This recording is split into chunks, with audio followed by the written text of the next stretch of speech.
But I'm here tonight to talk about the budget and just ask any questions and Okay. start the dialogue. All right. Again, anyone present to speak online? Yeah, this is Phil Stevens, if I can speak. Go ahead. Please do. I'm sorry, did you say something? Yes. Did you say you're here to speak, Phil? Yes, yes. So just wanted to give an update on the Board of Education side. Um, so we are having a special budget meeting. Sorry, Phil Stevens, Superintendent of Schools. We are having a special budget workshop meeting on Tuesday, March 17th, to review the budget, and really taking your letter into consideration and looking to see what it would look like for the Board of Education to move from their current percentage down to 3%, to see what that would look like with that inflationary number. The insurance, as many of you are well aware, came back. We were at a 10% set number for an increase this year for insurance. It came in at 32.4%. We went out to bid, and that change delta of 22.4% is not in the Board of Ed budget yet. That is an additional $197,000 for insurance. We are out to bid at this point, and hoping that we will have a new quote, a much better number for unfortunately, it's your March 26th meeting. It's that Thursday night. So the board is preparing basically a lot of different scenarios to see what a certain amount of money, if it were cut, what it would do, and trying to determine if there was $100,000 in savings for insurance and $200,000, what it would do to the budget. A portion of the meeting on Tuesday night, we will be in executive session for, it's considered a personnel matter, and it's because of the individuals that their positions are being considered for elimination. We have, I'll tell you, we're looking at, to get down to into the 3% range, or lower, you're looking at 8 to 11 positions, because it's the only way you cut hundreds of thousands of dollars. The board is not proposing that. The admin team is not advocating for that. It's just the exercise to see what would happen if we had to get down to that 3%. So I wanted to let you know that the insurance is up $197,000. That is not reflected in our budget, and that the Board of Ed meeting is on Tuesday. And I will share details and expect to be at your Board of Finance meeting next Thursday night. All right. Before we move on, any other present to speak? Peter Wolfenchich, 97 Trask Road. I want to share my concern about the budget, which I think is that of many residents in Wellington, because the increases that we're seeing coming in from the Board of Selectmen at approximately 6%, the Board of Education at approximately 7%, and not even factoring in CIP for Region 19. If all that's rolled together, and I'm hoping we can see that soon from your board, some sort of composite of what this all looks like, but it's feeling like a 4 to 5 mil increase if all of these increases remain current. Revenues, we know, are flat. The grand list is flat. The townspeople just experienced, well, this will be the second year we're experiencing the reval. No family in Wellington is getting an increase of 6 or 7% in their income. And we're all feeling this economy. So we're looking to the Board of Finance to be the backstop for our community, and hoping that you can achieve some sort of meaningful reduction in what are large increases. And we need decreases in the increases. Cuts don't even exist anymore. It's just the level of increase that we're experiencing. And I think it's important for you to consider that. Thank you very much. Thank you, Peter. Okay. Yes. Arthur Christensen, 14 Birchmere Lane. Just for context, I'm a board event member here at Patriot. I'm also a board event member for Region 19. I just wanted to mention that last night there was a meeting for Region 19, which that some First Lady McCoo attended, where we're considering moving to a more rolling average system for the budgets for Region 19, meaning it's not a savings tool, it's more of a planning tool.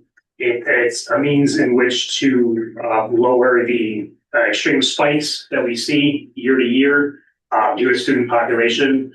It was a live stream and it should be recorded, and I encourage all the Board of Finance members just to take a look at it and put it on the background while you're doing something. It's just a good thing to know and a good thing to consider.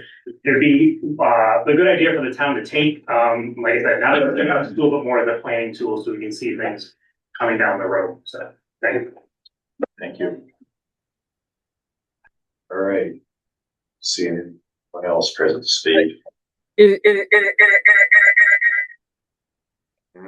I'm not sure why there's an echo. They have two things on. Yeah. Two mics. Can you hear me now? Yeah. Yes. Yes. Is that better? Yeah. Nope. Is it okay if I speak? Yes. You gotta just state your name and where you live. Okay, it's Linda Miner, Navajo Road. And all right, well, just hear this out a short bit. 50 feet from the tree that the power lines caught on fire, there another tree across from 173 Lucian that's close to the pole guide wires, and it toppled over from the base of the tree. It was a dead tree. It was missing a lot of bark. Whatever bark it had left had fungus growing on it. It was several signs that it was rotted and dead. It took out the electrical power and the internet for over 100 homes. There was no landline. This is a cellular dead zone. So no one could make calls. No one could do any texting. It was a safety issue. It blocked the road and it damaged other town equipment like the guardrail. Emergency crews from Wellington took our time and equipment, and also Eversource emergency crews and repairs had to be done. It would have been better if this area could be maintained, and during the normal course of business, it would have, instead of the emergency at night, it would have saved us a lot of money. I'm hoping maybe can the tree warden get Eversource to trim or remove dead and problem trees in this 1.5 mile section of town. And there's probably other sections people have issues with too, but this one's definitely been an issue. Then it wouldn't cost Wellington money out of their budget. But if it does come down to, hey, well, Wellington's got to take those trees out or something, if that's even what they decide to do, possibly could we move money from, I saw a huge increase in park and recs, and that school building CIP looks like it trying to go back up to $1 million again. To maybe we can use some of that to address this safety concern. The building CIP, it's a project that has not been affirmed by voters, or at least not yet. It hasn't come to a vote this time. In the past, it's failed. So I'm hoping that the safety concern can be addressed in some form or fashion. I don't know if the tree warden needs more money for that, or if he can put out a few phone calls and emails. Appreciate it. All right, thank you, Linda. Thank Heather? you. Hi, Heather Allison, Cosmo Farms Road. I've been a resident in Wellington for 25 years, and I love my community. However, keeping numbers flat for 25 years is not realistic. You have to, at some small increments over the last 25 years, would have made a huge difference, and we wouldn't have these spikes for when it's necessary and we're behind the ball. That is not fiscal responsibility. That is fiscal insanity. Doing the same thing every year, over and over, expecting a different result is not working. But we keep coming to the board, keep doing the same exact thing and expecting a difference. And every year for a generation, we're saying, oh, it's a bad year. It's a bad year. Small incremental increases would have made fiscal sense and have been a responsible plan, a plan looking forward, not a plan looking backwards, would have been the wise thing to do. And I would like to take that into consideration when you're looking at this budget for our community going forward, not backwards. Thank you. Thank you. All right, I don't see any more. There'll be another chance at the end. All right, brings us to old business. Full year 2026 budget status letter to budget writers who had sent that out, so. Oh, yeah, just in case that there was anything to discuss about that. We've gotten a couple of people who recommended things out of their budget, and but it hasn't been a big, I haven't heard from the lion's share. Okay, So, well, we have time on our side a little bit here. yeah. Okay, And I didn't ask, I in fact asked them not to resubmit spreadsheets and stuff. We don't know that. okay, thank you. New business, item number 1, CIP. Jim Marshall, CIP chairman. Everybody, good evening. Yep, I'm Jim Marshall. I the committee, and I'm here to present the plan that the committee approved. Unanimously, it's a small, last week at our meeting last Wednesday. Mike, you can correct me if I'm wrong, but it was approved with the board of selectmen on Monday night. Yes. And so I'll spend some time just talking about the big picture items in here, but I'm happy to go into whatever detail you guys want on any project specific, but it's probably best served to go over what the main drivers are and what our approach is. So I'll start by saying I'm proud and excited to say that the work of the committee is starting to show some dividend, and that we're starting to see some leveling out and some decrease in the level of spending need. It's not all the way there, and it's going to be a continuously evolving process. But for this fiscal year, local spending is a 0% increase in the CIP plan. So it is not impacting the selectmen's budget or the increases that you're seeing in the total spending across the town.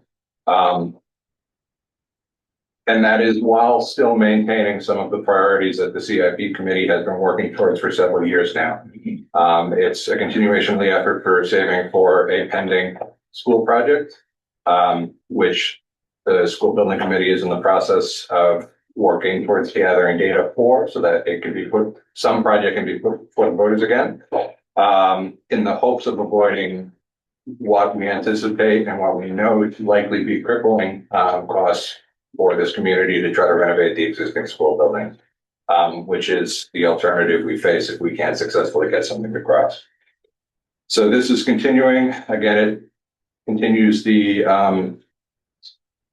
metric that we've been working for, which is the commitment we made, which was a few years ago, $1 million a year into CIP. It was greatly reduced last year. That number is back up to $1 million now. And in year 4, this next year 4 of that 5-year strategy. What you'll see new this year in line 5 is the committee, given that commitment to a school project is likely to taper off. And if the reimbursement rates maintain or continue to be as favorable for some big significant school project, that greatly reduces the anticipated future burden for a school project. So what this plan shows is a transfer of commitment to starting to build towards a future fire station project that we have known is coming. The timing, which is still completely up in the air, and we wish we had more detail on that, but that work is progressing slowly. But we are starting to save for it. Admittedly, that savings is light this year because we wanted to maintain a flat budget. It could be greater, but it ramps up over the next 2 years so that when that transfer to the school reserve fund goes away, there's a significant transfer toward the future fire station project so that we can start to plan for it and hopefully offset a dramatic tax impact by a large bonded project down the road. But more detail will come over the years for that. So that's what you see is a big change in this plan. We've set it up as on page 3 of your document is our fund balance summaries. We are tracking each of those savings efforts separately, even though it all goes into the general fund or the capital reserve fund, excuse me. So there's the general capital reserve fund, which we are still making contributions to, but that increases, but that amount has leveled out now because we have identified the 2 major projects and we're saving directly for them. But you'll see on that 3rd sheet, if you go down, Fund 04B is for school projects. You see that increase go up for this year and next, and then it levels out with the expectation that that funding will be used to offset or hopefully avoid much of a significant bond for a future school consolidation project, or otherwise be able to be used for bonding for school repair projects.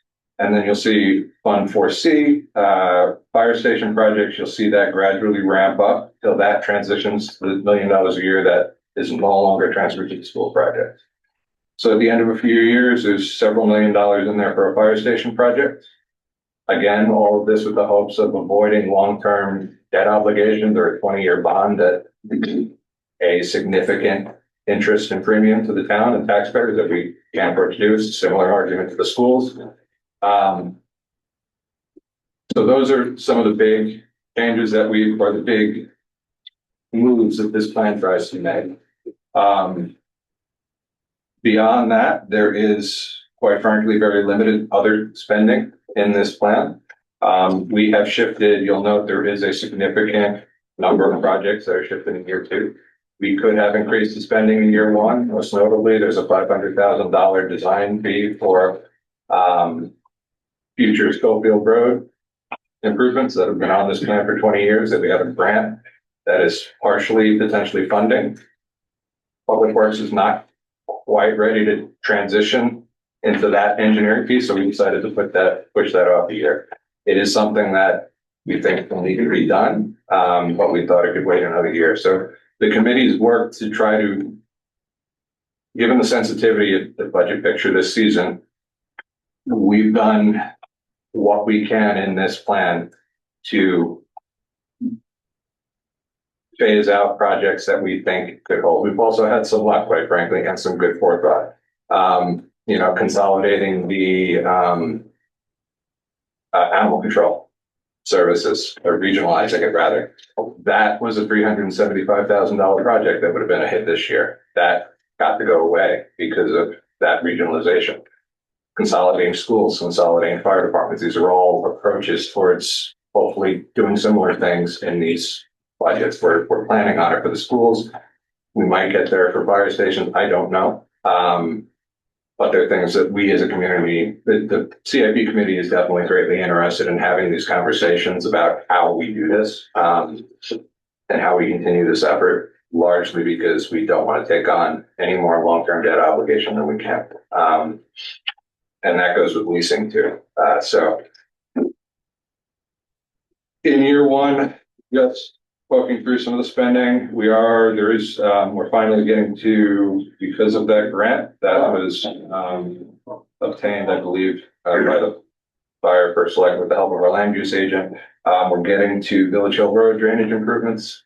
Finally, the engineering was approved in that plan for last year. Schofield Road would be the next step in that.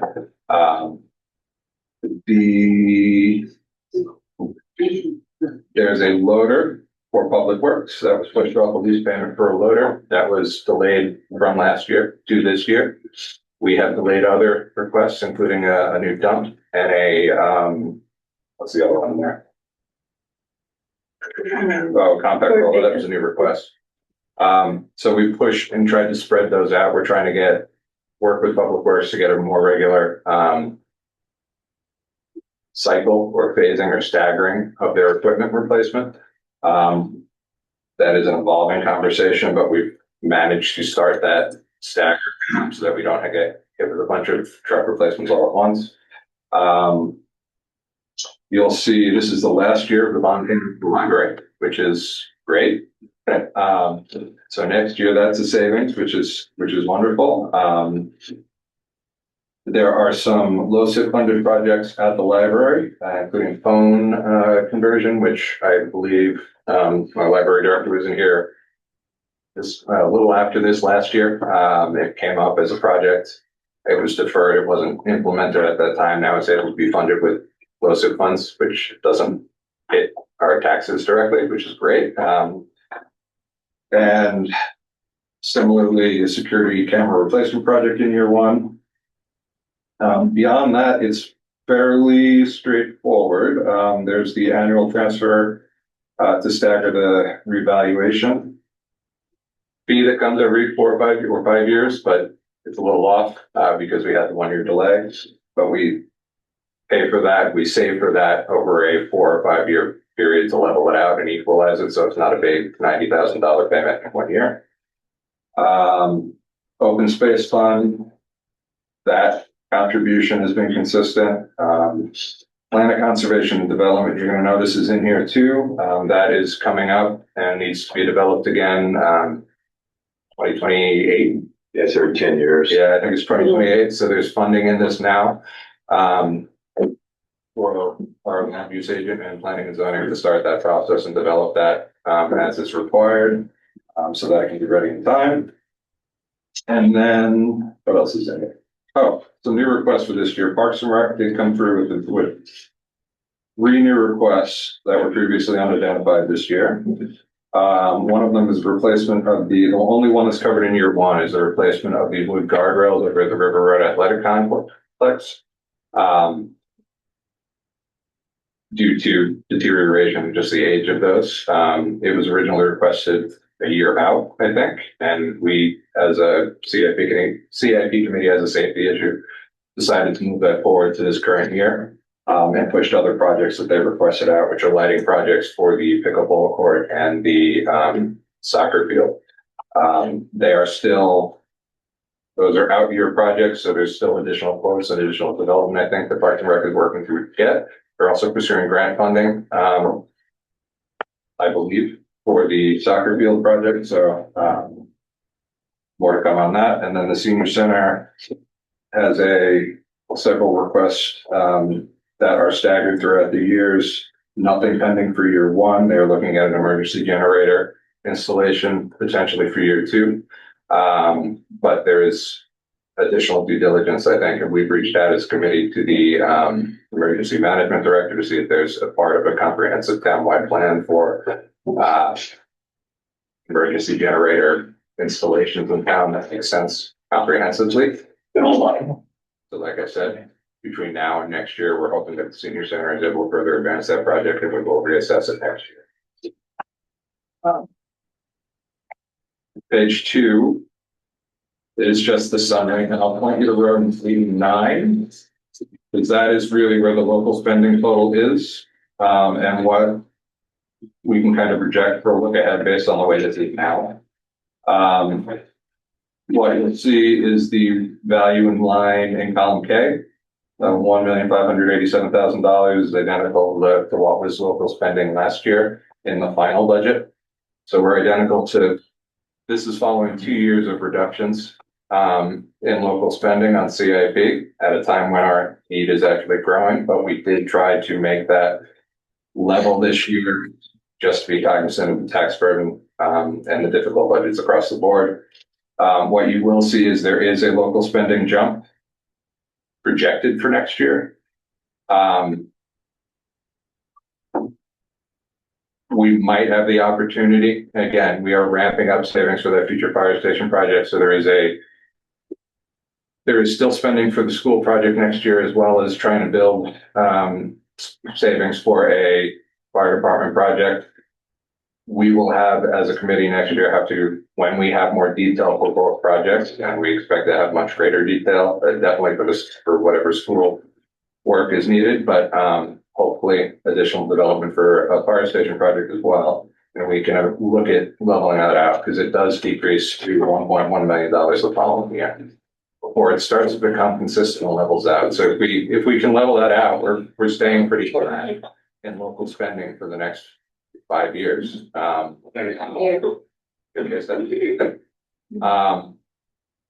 While still working towards, albeit gradually, some of the major and long deferred projects that we've been talking about for a very, very long time. So, if you guys, I'm happy to answer any questions. We'll go into detail on some of the out year projects. Again, what we do in year one does impact the future years.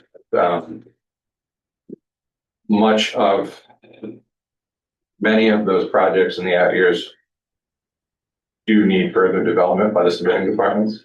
And we anticipate the additional time between now and next year's budget season for some of them to come to fruition in much better detail so we can evaluate them properly. But what you see before you is what this committee felt was right for this current budget year. And that's the best summary I can get for what is a very small print spreadsheet, but I'm happy to answer any questions you all have, or if you want me to address anything further. Can you elaborate a little more on what you said about regionalization? That's something you're gonna see looking at as the years. Well, it's something we as a town, I think, should be looking at. In towns that are as tight as what we are here generally, small towns, finding operational savings is generally at this point in the game through consolidation, such as going through a consolidated school proposal, reducing similar services, consolidating and avoiding duplication of efforts. So 2 separate school buildings, 2 separate expenses, operational savings by combining into one, long-term maintenance savings by combining into one. I'm not as versed as I should be on where the fire department studies are yet, but they are exploring whether it's one station option, whether a single station option is available, whether multiple stations are more economical, and then the impact on operating budget. So that should be a part of that conversation. What I should do, but I will mention that vehicle equipment, particularly with public works and the fire departments, any opportunity for efficiency and or being able to avoid future equipment replacement by limiting the number or by better allocating the number of pieces of equipment we need for a community and for our service would be advantageous. That is one of the things, and it's not captured in this plan because we have 3 or 4 other pieces of our apparatus that are fall just outside this plan for potential replacement. And at $1.2 million a vehicle, it becomes hard to absorb without it exceeds what we have typically been able to absorb through Fund 17. And you'll see that if you go to line, we do have one scheduled for year 2, not next year, but the year after. It's a replacement of Rescue 149. To accomplish that, and as projected as a $1.2 million vehicle replacement, that replaces a 36-year-old truck, which is extending its useful service life, even with routine maintenance and regular upkeep. So what you'll see is the plan is anticipating a 50% down payment on that, and then leasing the rest to be able to cover that with Fund 17 balance. It's row 26. Sorry. So we have enough built up fund balance on that to pay for that. We think we can reasonably pay for half of that up front and then lease the rest and still maintain enough incoming fund balance based on their projections to be able to replace an ambulance if needed as a lease payment, because that is the priority for that fund. But that really kind of exceeds or maxes out the incoming fund for Fund 17 and commits us kind of fairly fully to what we can pay for Fund 17. So additional equipment is going to be tough. Payroll offsets are going to be tough. I think that's the thing. That's why we've had conversations in Youth Fest about trying to maintain Fund 17 for equipment replacement, because it is with the price of these vehicles, it is getting tight. It is getting really tough for us to be able to manage it, without a taxpayer hit. And these are brand new vehicles. There's still, I don't know what Rescue 149 is, I can't recall what, first like from who. I think That would be, they're researching the rechassis of it. But that's a 1996 truck, so it's 30 years old, and it has already been disassembled and bodywork. It had a bodywork, refurb. But this money's for a new truck. So no, so that could possibly be the body moved to a new chassis, but likely would be a new truck. It's not defined yet. So, and these are all things that we are trying to plan around with the information that we have. And that's why we reassess every year, and we do department interviews every year to understand what the latest and greatest is. And obviously things change priority. And we do the best we can in any given year to do the most good we can, and it's reasonable, spending level we can achieve. So. I think we did ask just this year to remove the offset from Fund 17, right, on the payroll budget. Yeah. So, yeah, and again, it just, and I'll reiterate the finer point, it's the goal of the committee to plan for and not be playing catch up to the greatest extent we can to avoid, interest and debt obligation, which has been our historical go-to.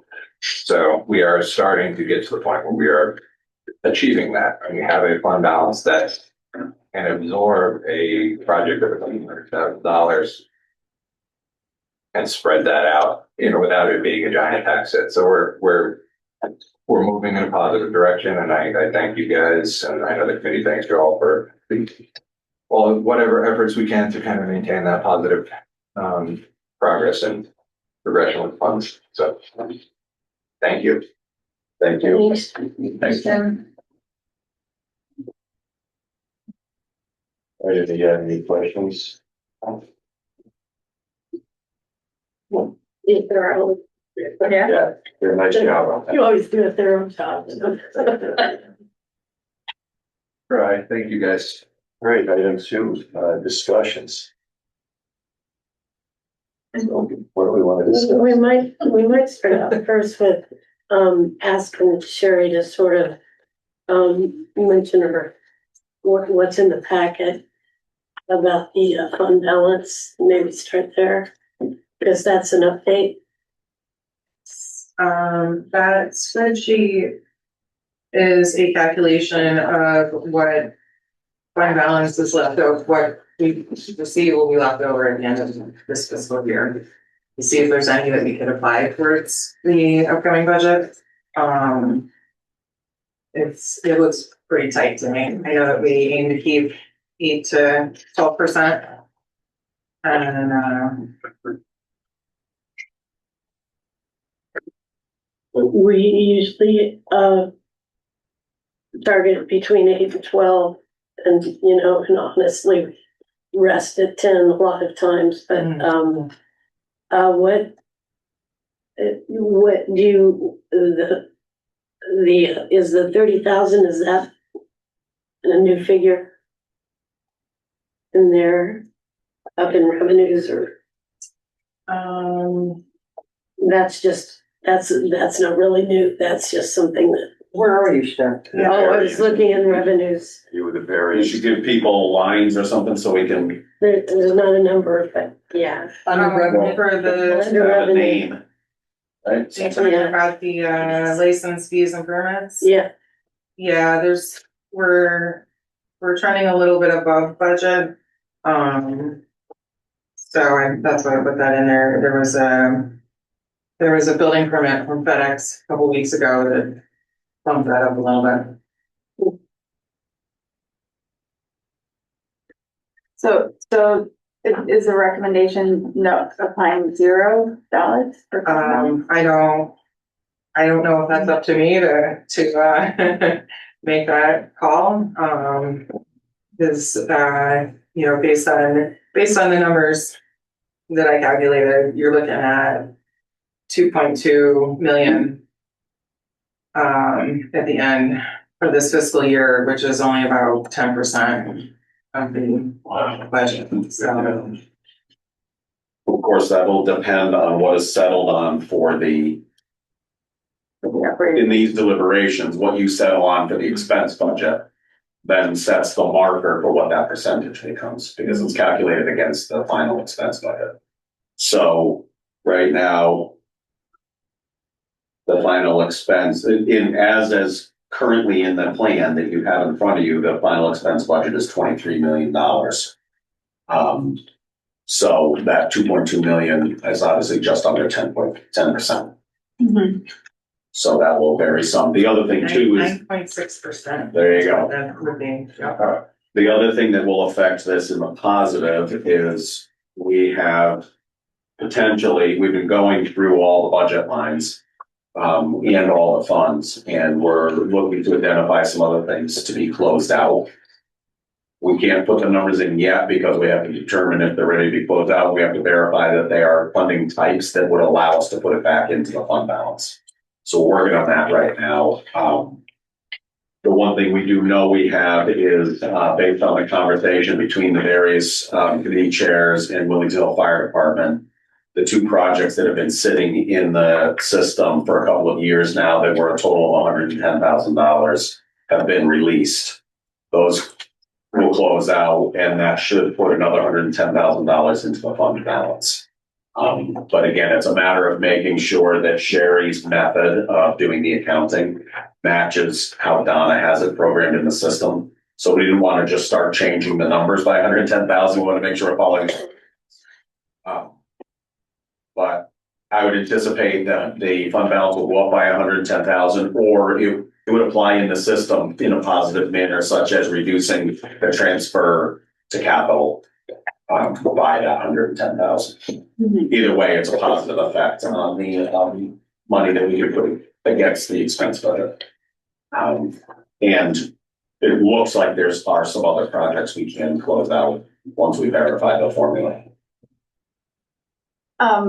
Did we use 99.5% as our collection rate last year?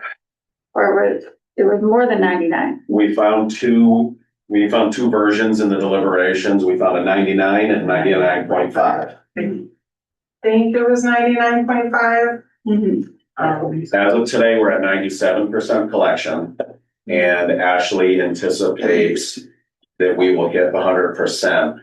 The reason for that being is we may not actually have 100% of the tax bills collected, but because of fees and interest and all that on the 97% that we have, the total dollar amount will meet or exceed the number that's budgeted for taxation.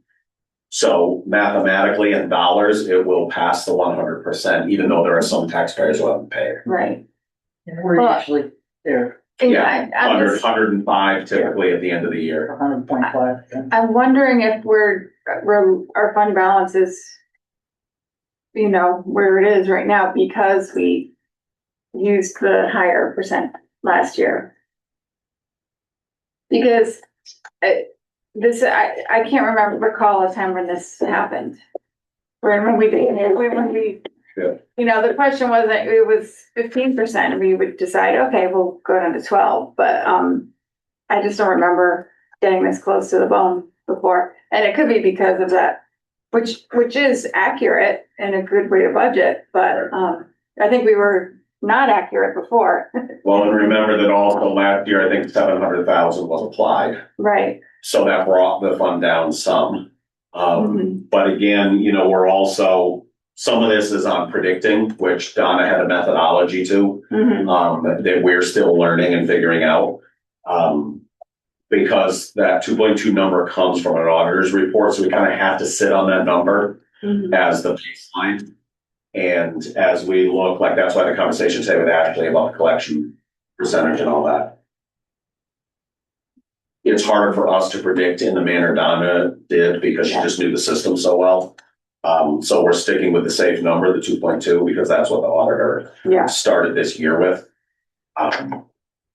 And we're obviously, it would be good to be sitting here telling you we know all the numbers by now, but we're working on that. Mhm.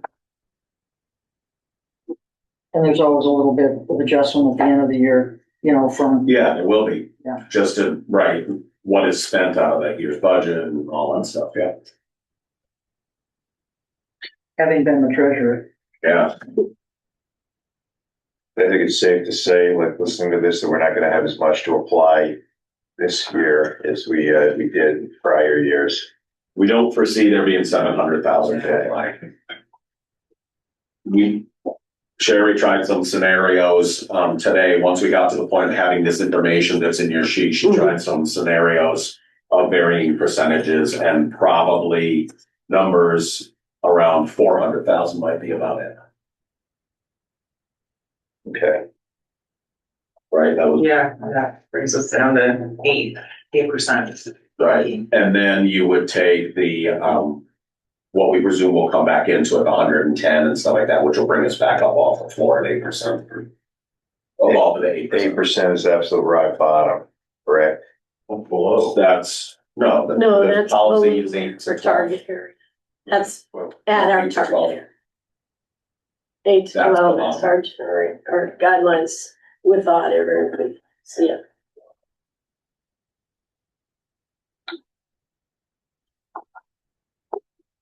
Okay, thank you. Just one note also, if you're looking on page 11, all the way to the right, the last yellow column, there's a 9.1% there. Health insurance, No, page 11, bottom right right? of the yellow, there's a 9.1% in the corner. General government. That becomes 8.6. That's just an artifact of an earlier calculation. It should be 8.6, and it will match 2 lines down, the top line of the box below, the white box. Yeah. So the 8.6 is the correct. An artifact. Yes, it's an artifact. It's an ancestor of the 8.6.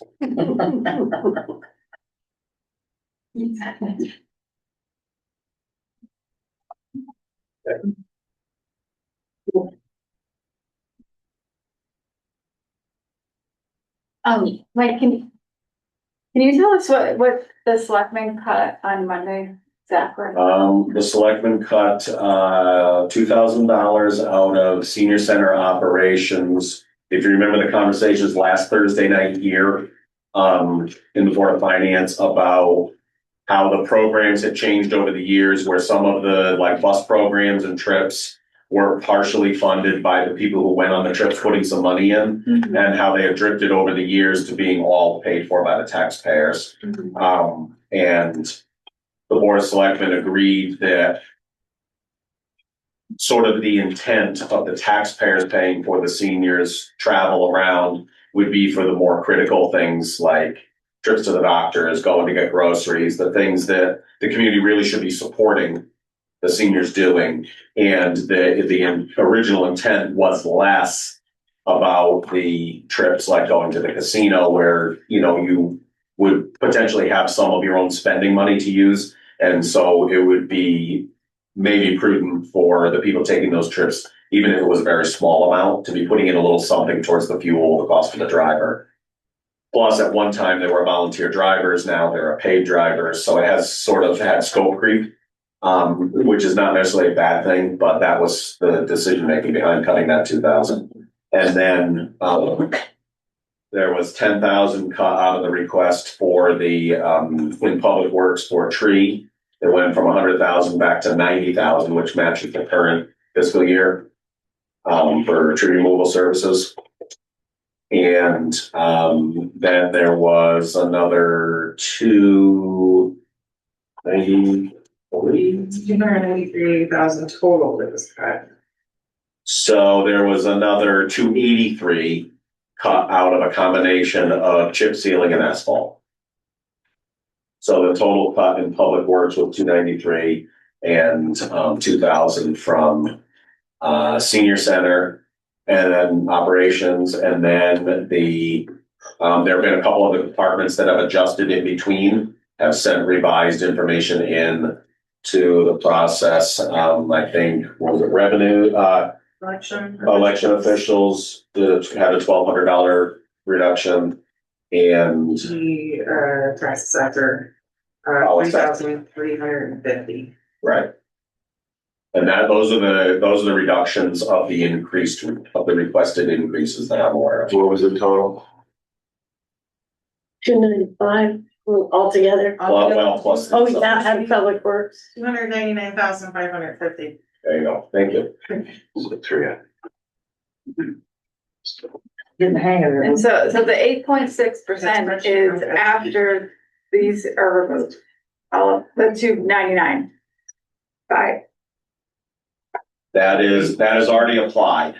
Right. Those reductions are applied in the sheet you have in front of you, yes. Okay. And and just for a matter of calculations, or as you're thinking you went through it, the impact of the insurance, 32.4% insurance thing has already been factored in the general government budget. Mm-hmm. So that's already in these numbers, whereas as Phil said, that has not yet been added to the Board of Ed budget, just because when the information came out, we had enough time to get it into this budget. He didn't have enough time to get to the Board of Ed in time to change their budget. But you've gone to bid also? It's the same package. Yeah. If they go to bid, we go to bid. It's all the same package. It could be reduced. So yeah, we're hoping that the 32.4 is not gonna happen.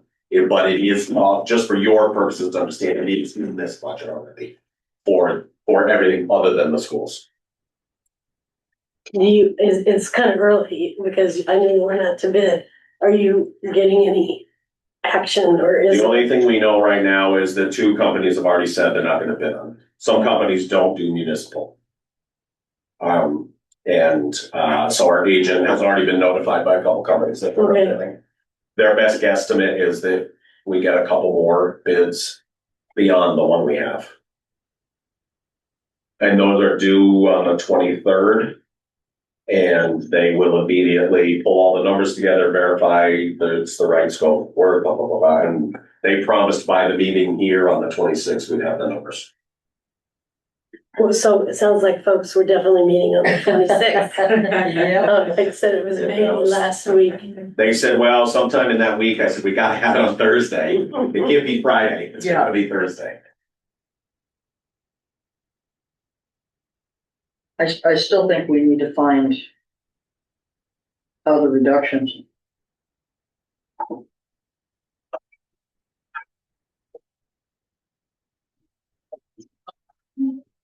Like some of the things that have increased, like Park and Rec.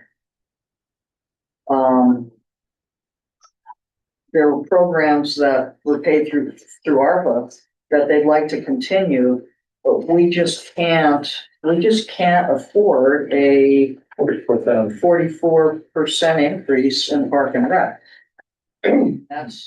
We just can't, they may be great programs, and I know some of the increase this year is because we didn't have a director for part of the year, so it's reduced from the previous year. Right. So that needs to come back up some, but not. There's also some fund balance applied to the Parks and Rec last year.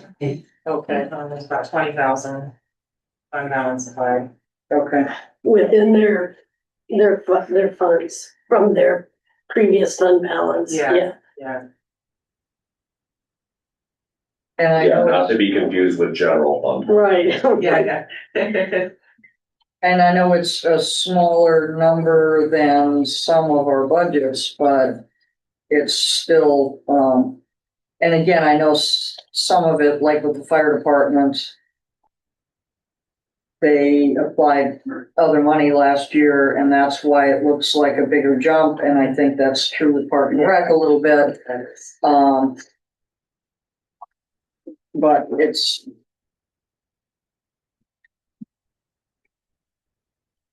Maybe we have to, obviously it's not for us to decide line by line, that's up to the people who do their budgets, but. I think we can have suggestions, but, I think we need to go deeper. Agreed.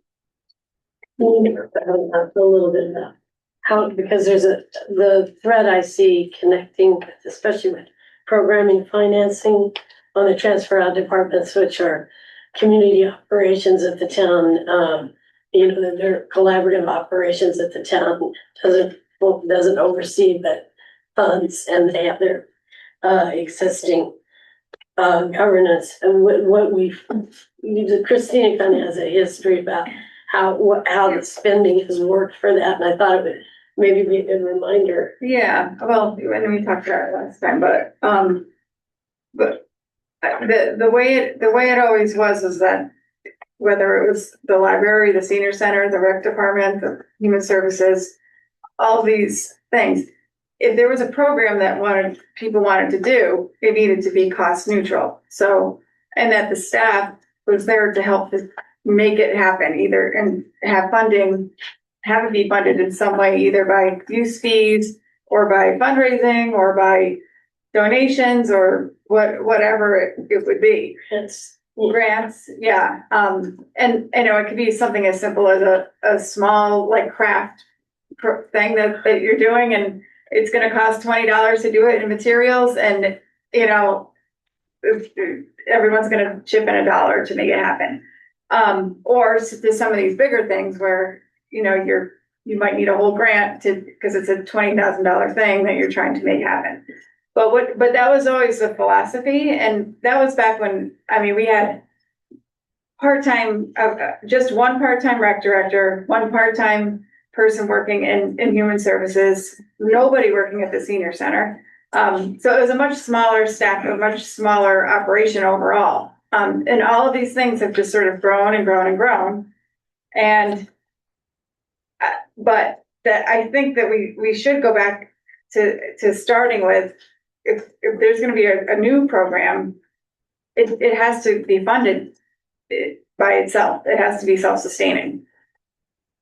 And I don't know, breaking it all out, if that's even happening now. It might be, it might be in a lot of these things that they are self-funded, but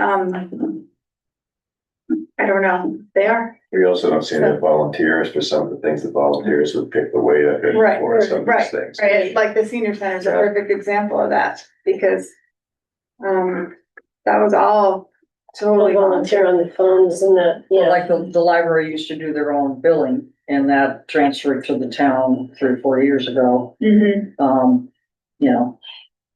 Yeah. All their regular stuff, pretty much.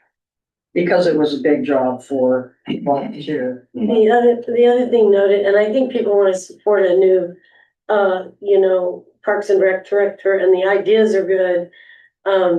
I think that, on the thing that is in both human services and Parks and Rec, because they share the budget, their summer camp and the lifeguards and all that. That is, I believe, that's costs that they're trying to, as much as they can, keep the programs at a high level, which they were last year because we had, community energizing money from ARPA, and it was really great summer camp, and they got great turnout and everything. I think they may have to, realize that the town can't necessarily take on that dream. And I think Christina's suggesting some ways that might happen. But the other thing I noticed was the parks director wants to, and I know that our fees are somewhat flattened out, she did a comparison of the way camp counselors and lifeguards are paid in towns around us, and they are paid, enough more that she proposed we bring our fees up. So there's nothing wrong with that idea. It's that I'm not sure we're comparable to some of the bigger towns and to some of the services and numbers required from those same camp counselors and lifeguards. But so some data on that would be good, but I'm just not sure we're going to be able to in this budget two pay increases for that. Or at least a nominal one if we do it.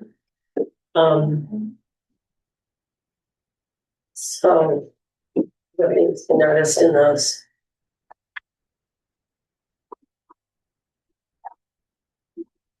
I mean, there are always legitimate reasons for increases. I understand about the Board of Ed having 7 outplacements. You know, some of that increase is just, you know, we have to pay for outplacements.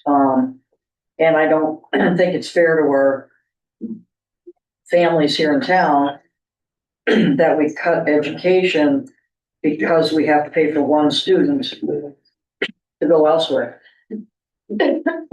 And the same with like public works. There's an increase, materials are costing more. And, you know, so some of that is, but we can't pass a budget that has this much of an increase. Especially when revenues are pretty flat. Right. You know, we haven't done anything there's no new businesses in town that are doing anything significant. You know, there's not even anything big on the horizon right now that I've seen.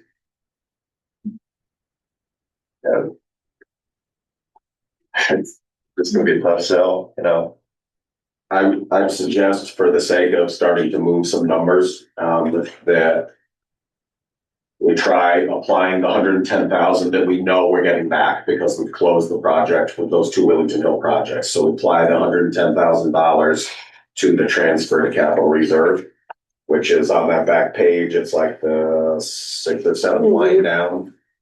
Right now, you see it as $250,000 going to capital reserve, which is a decrease of 280. I would take another 110 out of that, so that number would become 140. 0504. So that's, you know, It's the stick line down there. Yep. Right here. So it's gonna be, what's the new number? So if you go to the right in the yellow blocks, that 250 now becomes 140. Right, doing that right. And the next box in parentheses becomes 390. And the percentage changes to? Minus 73.6%. Minus 73.6. And now our bottom line in total general government goes to 7%. 7% from 8.6. So that was a pretty easy 1.6% to get back right there. And that, does that play out to the bottom numbers too? So that brings the total budget down to an even 6. So the very bottom right corner, you were showing a total budget increase of 6.5%. That is now 6%.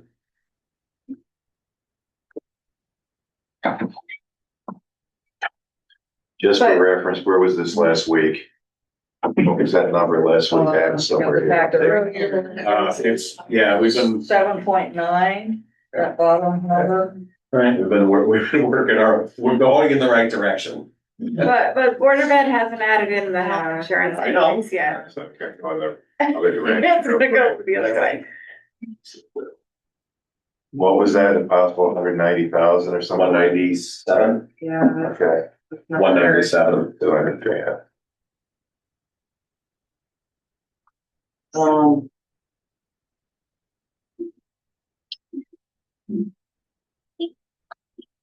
Require, that's a roughly 7% decrease in local spending from CIP, which is fine.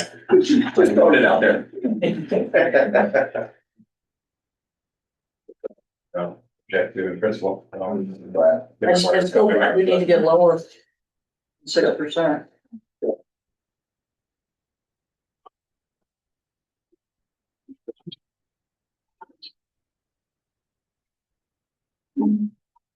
We don't have everybody's answers back yet from the letter that was sent out, correct? So, No, I mean, you know, it was kind of these are partially a notification that we were gonna go, our thinking was gonna go lower. A few of them were proactive enough to suggest things. I don't know that we really asked, please deliver us a bunch of ideas. or anything like that, or modifications. I think some people are thinking they put a budget in that they need and, or that they've already supported in some way and they, I guess, are waiting for us to react. But I'm presuming that that's what it is.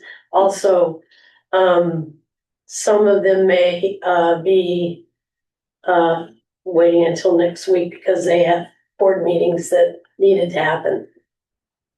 The library is a perfect example. And the Board of Ed. I mean, the Board of Ed.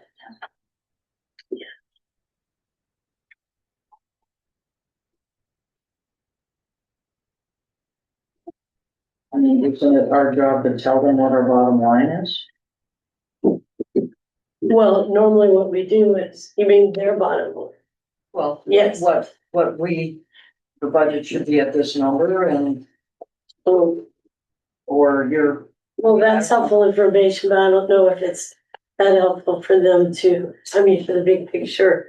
I'm not sure that helps them understand what they should do in their particular budget. We need to get their feedback, like what we're talking. well, again, it's a fine line between, we can give suggestions, but it's really not our job to give cuts line by line. It's actually against state statute to give, you know. No, I understand that. I guess what I'm saying is have sensible cutting rather than just say, take your budget down, your budget increase down by half. Is, ultimately when we appropriate or when we, eventually our bottom line decision is how much to remove from their ask. Right, and, right. But I think it has to have some discussion and sense, Well, in my opinion. yes, in my experience, I've heard boards of finance in Wellington saying this budget has to come down by this much. And then that's what they have to do. I see what you're saying, No, that absolutely. you want to ask them first, but I don't know how many people are thinking, well, this is our budget, this is what we're going with, until we say, this is what you have. Exactly what they I are. think the answer Department is all of those things. Yeah, And, cost center by and, cost center, yeah. right, and again, the whole line item thing, we wrestle with this every year. Do we talk about line items? Because the Board of Finance doesn't have line item power. Yeah. But line item helps create the context, right? Right. Exactly. So if there's a line item that says, we're gonna, repaint all the walls in the town office building, and we're adding $20,000 for that. This board can talk about the context of, well, the reason your budget's going up so much is you want to repaint all the walls in here, and maybe this is not the right year for that. So we're taking that amount out. Now, of course, the people who are in charge of that budget can try to move their money around whatever And way. still paint the wall. Absolutely. Right, but the line item discussion creates some context to help decide what's reasonable. Mhm. I mean, I know when boards, I'm pretty sure it was last year that the Board of Ed came back and said, okay, we've cut this and this and this, and we brought our budget from this down to this. And it was much more reasonable. And it's better coming from them because they know, all right, here's where it's really tight and we can't do anything about this, and this. But if people aren't doing that, then we have to. No, I'd like to understand, what the effect's gonna be on the mill rate at some point too, at a 4% versus a 6% versus, what's it gonna cost people? Right. Because that's what most people really care about when they. Right. And that's why I'm saying it just seems that we're high, We know we're going up, to some extent. Yes, And it's not yeah, you have, I debatable, mean, but- there's, right. Cost of living and of course, salaries and contractual things that we have no control over. So while you were talking about the effect on mill rate and all that. And I don't know if you're ready to start putting the spreadsheet up and moving numbers, but right now, if we assumed a 99.5% collection rate, we are at a 2.8 mil increase. So that would be, about, $600 on a $100,000 house, is that what we're thinking? Oh, that's a $100,000 house. $100,000. Yeah, $100,000 house, that's $280 increase. Or as we often use the $200,000 house as the tester. Yeah, there's not too many of those. That's the, that's the, 560 increase. The 250 retail or 250 appraised? Appraised, assessed, not appraised, assessed. 70% 70% of the price. And that was at what percent? Point increase? Well, it was a 6% budget increase and it's a 2.8 mil increase.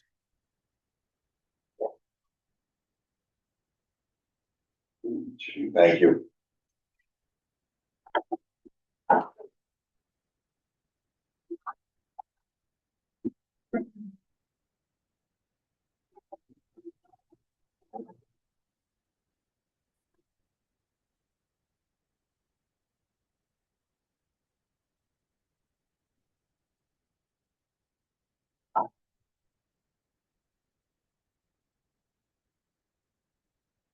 Mike, is that 6% or after applying? That's That's after applying the 110? Correct. Okay. Yeah, So because that's I think earlier, when I tried to figure out 3.6 mils. That's before all the cutting. So, Yeah.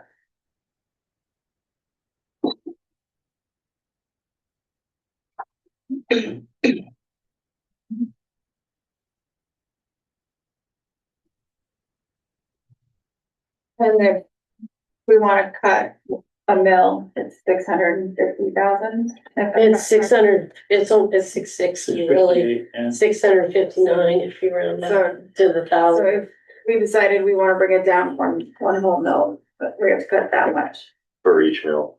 Yeah. I was just figuring, so if let's see.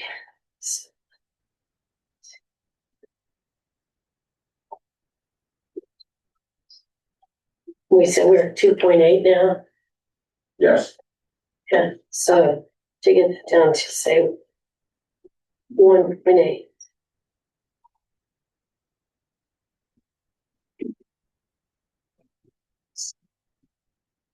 Okay.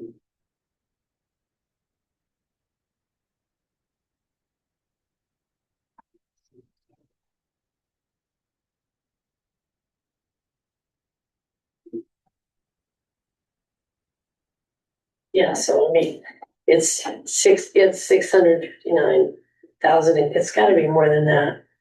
If you take it down, say if you were taking it down 2 mils, you would, it would be 1.3 million, over 1.3 million in additional cuts to what we've already done.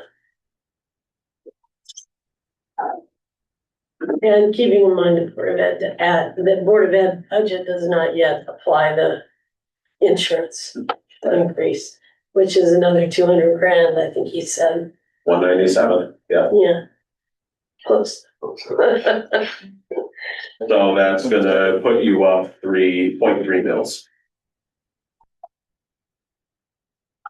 What is the? The Board of Ed insurance.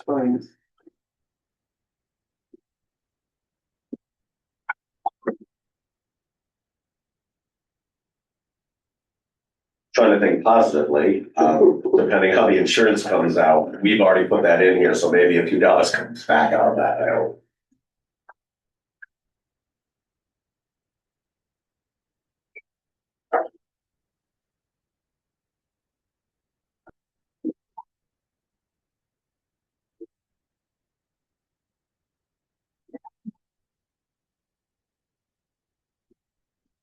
I think the town budget needs to come down. I'm not talking draconian like last year, but. You have areas you want to suggest.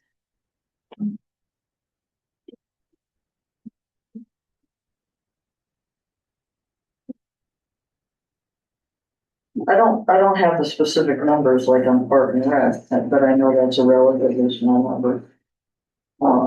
Just because I don't have, all I have is this.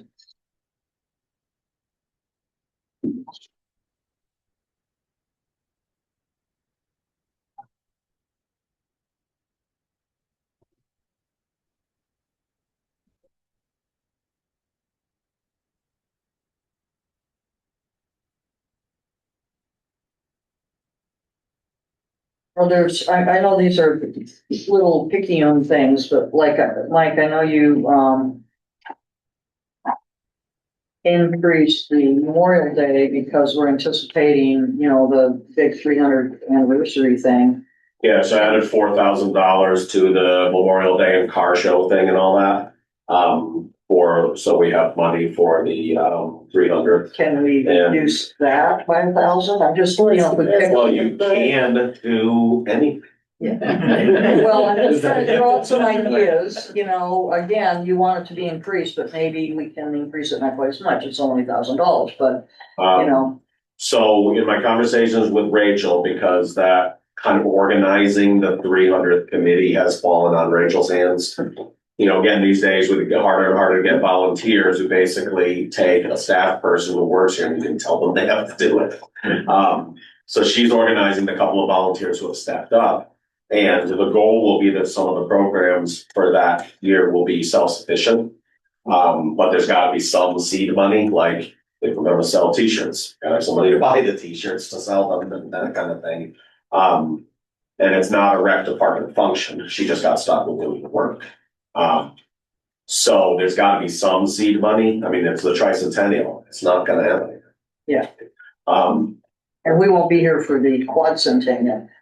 Right. None of us here. I mean, I got the 250 and the 275. Luckily, this is probably my last time. So, I mean, if you want me to say, sure, go ahead and cut, I'm not going to do that. But will we survive if it's 3,000 instead of 4,000? I guess we'll find out, right?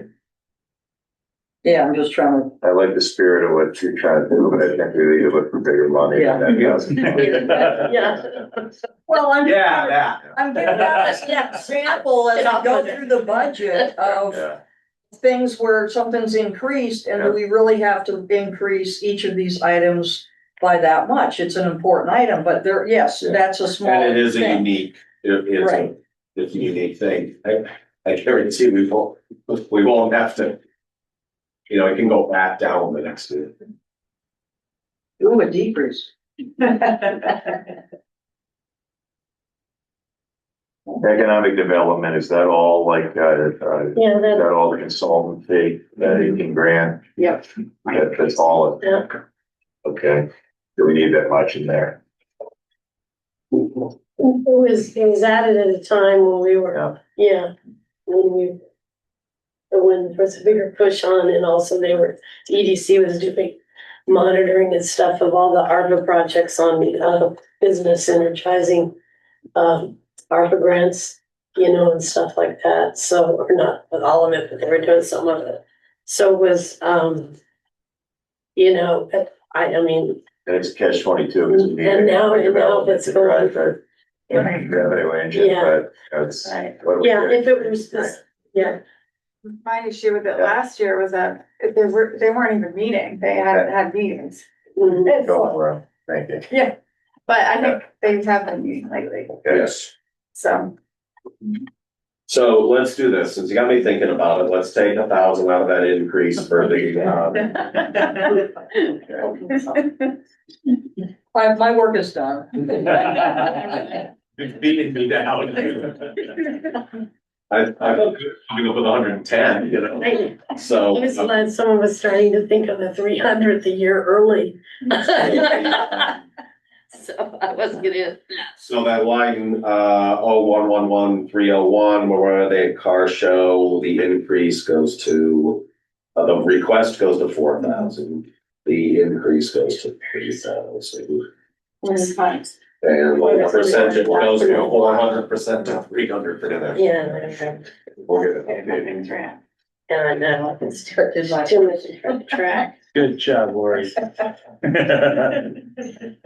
forward. Okay, I'm gonna pitch one. Public Works electricity, up like about 38%, twice what any other department is up. So we were Kinda looking at curious that, and about we were that. trying to figure out what happened. If you look at the burn rate this year, and we're thinking because of all the nighttime storms and ice events, that the public works garage was running all night overnight, night after night after night. And because they were running more this year on the waste oil furnace, which uses more electricity than the propane heaters. That was our guess as to why we're using so much more electricity this year. But I looked at the number, the expenditure as of February, which is essentially 2/3 of the way through the year. And I crunched the numbers, and the increase for next year would be about $1,000 more than this year, which is 12,800, not 15,800. So I looked at the fact that 8,521 right now is I'm just trying to get to the right page. page 8, the top line, 622. Okay. That's we're 2/3 of the way through the year at the beginning of March. Yeah. So we have 1/3 of the year left. Yeah. And I looked at those numbers, and it's about 72% of their budget. So it's about 5% more of their budget, and I crunched it over the year, and it ends up being an increase of about $800. So I think we could increase that line $1,000, but I don't see the need to increase it $4,000. You see what I mean? Okay, yes, I see what you mean. Give me a minute to do the calculation in front of me here so I can see.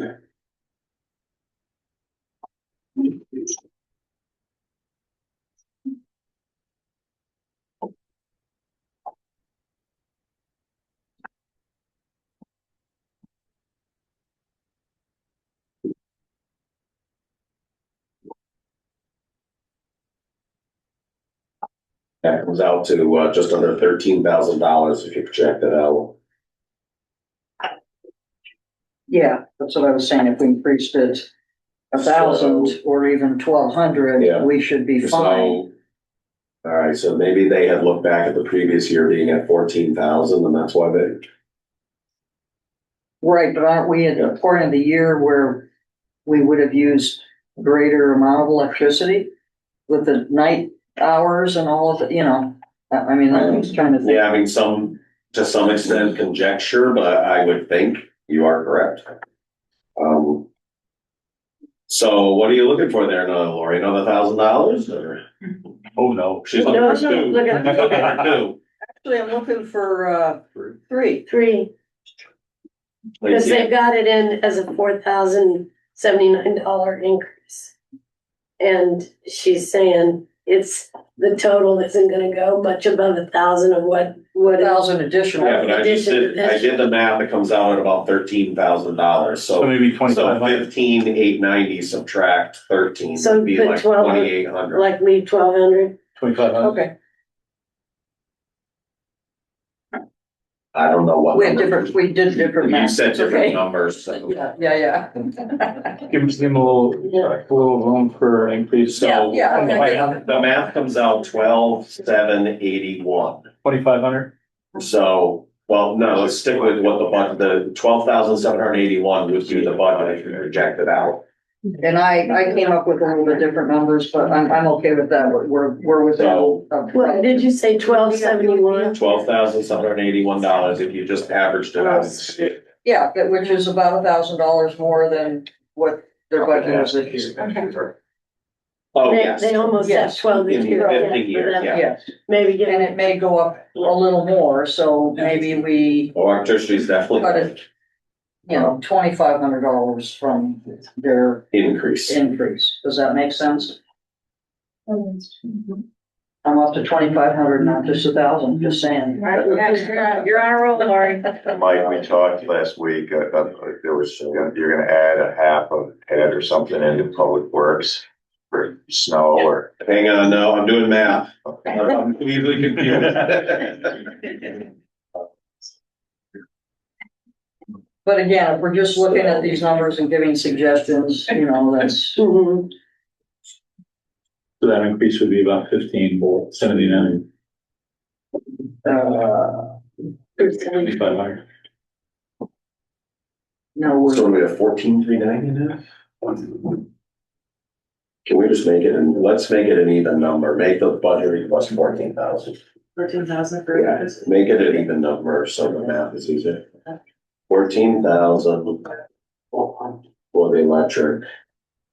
which is an increase of $2,189, which now is what percent? That is now 18.5%. Right on.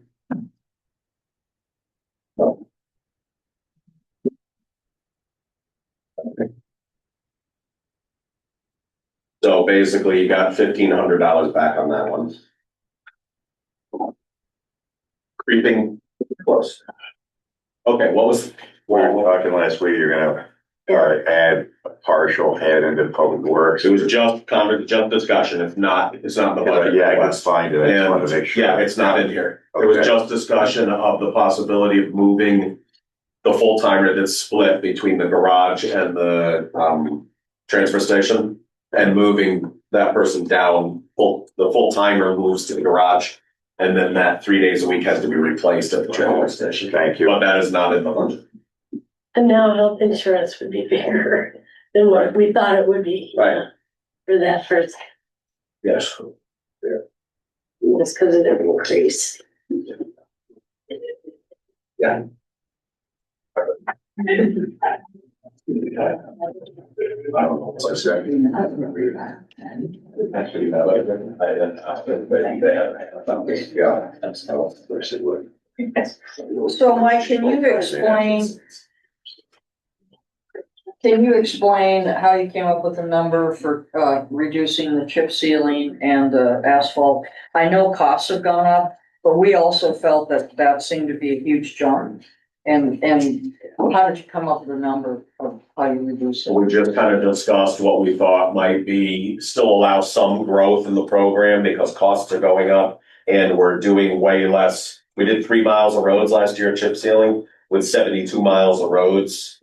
There's no way 3 miles a year is gonna do it. So we just said, well, we're gonna cut back, we're gonna lose this much, but we still have some growth in the program, and we worked our way around till we had an agreeable number. Okay, thanks. It was at least as thoughtful as what we're doing so far. Maybe not even. Bigger numbers though. Bigger numbers. Going for a fact. We all understand that we all want services and we want things to be done, but we also know that we can't have a huge increase, so. Well, yeah, it's the biggest budget and the increase in it is, you know, We're gonna ask, overall close to $500,000, so. are we gonna ask Parks and Rec for anything back?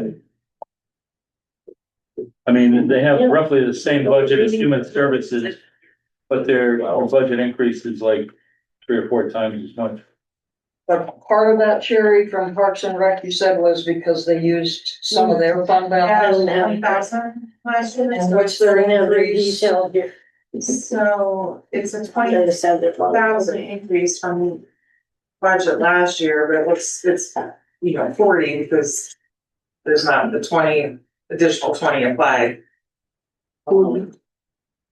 And do they have any fund balance? I'm looking at it, it looks to me like there might be a little bit of fund balance there to apply. I mean, there was, if I'm remembering the years correctly, but if it was last year or the year before, the reason why we used so much is because the position had been empty Right. and that fund balance had accrued, just naturally because it wasn't being spent out. And so, I mean, in theory, they're using it. Yeah. So, but maybe not. It still might be pretty big. I know the year before the director before last, we applied 10,000 out of the fund balance, out of their fund balance that was there to add to the salary because we didn't have a competitive salary based on what their board decided. At that time they had something like they had like 90 that year. But some of their increase is also because they want to provide the programs that they provided through the ARPA money. Right. And we don't feel that that's something we can sustain. And so maybe there's some money there, 10,000, 5,000, I don't know. Right. Because I don't know what that, anybody else have any thoughts on how that number, how we get that number? So they wanted to have higher paid counselors. Yeah, I think I have to go back and look at their actual spreadsheet and I don't have that. Yeah, I didn't get a lot of that because I was not here physically. Right. And same with human services. Again, I just a thought, maybe Mike, you can have a conversation with them about. Because that's something about, Yeah, it's Well, Parks and Rec and really- human service. It doesn't really fall under selectmen. oh, it does, No. because it's just a fund. He supervises the directors, but. Right, Okay. right, administratively, He doesn't, they're my subordinates, but Yeah. the program is not Yeah. under my purview. I would say we need to revisit it too, because the parks, the camp fees are shared exactly with, human services, so the trends that are in one budget are in the other.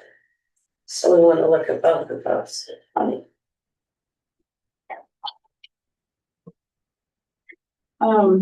You know, Yeah. you know, that's it. I mean, it seems like we always look at these small departments and we say pocket change from them without looking at the big departments. I think what happened.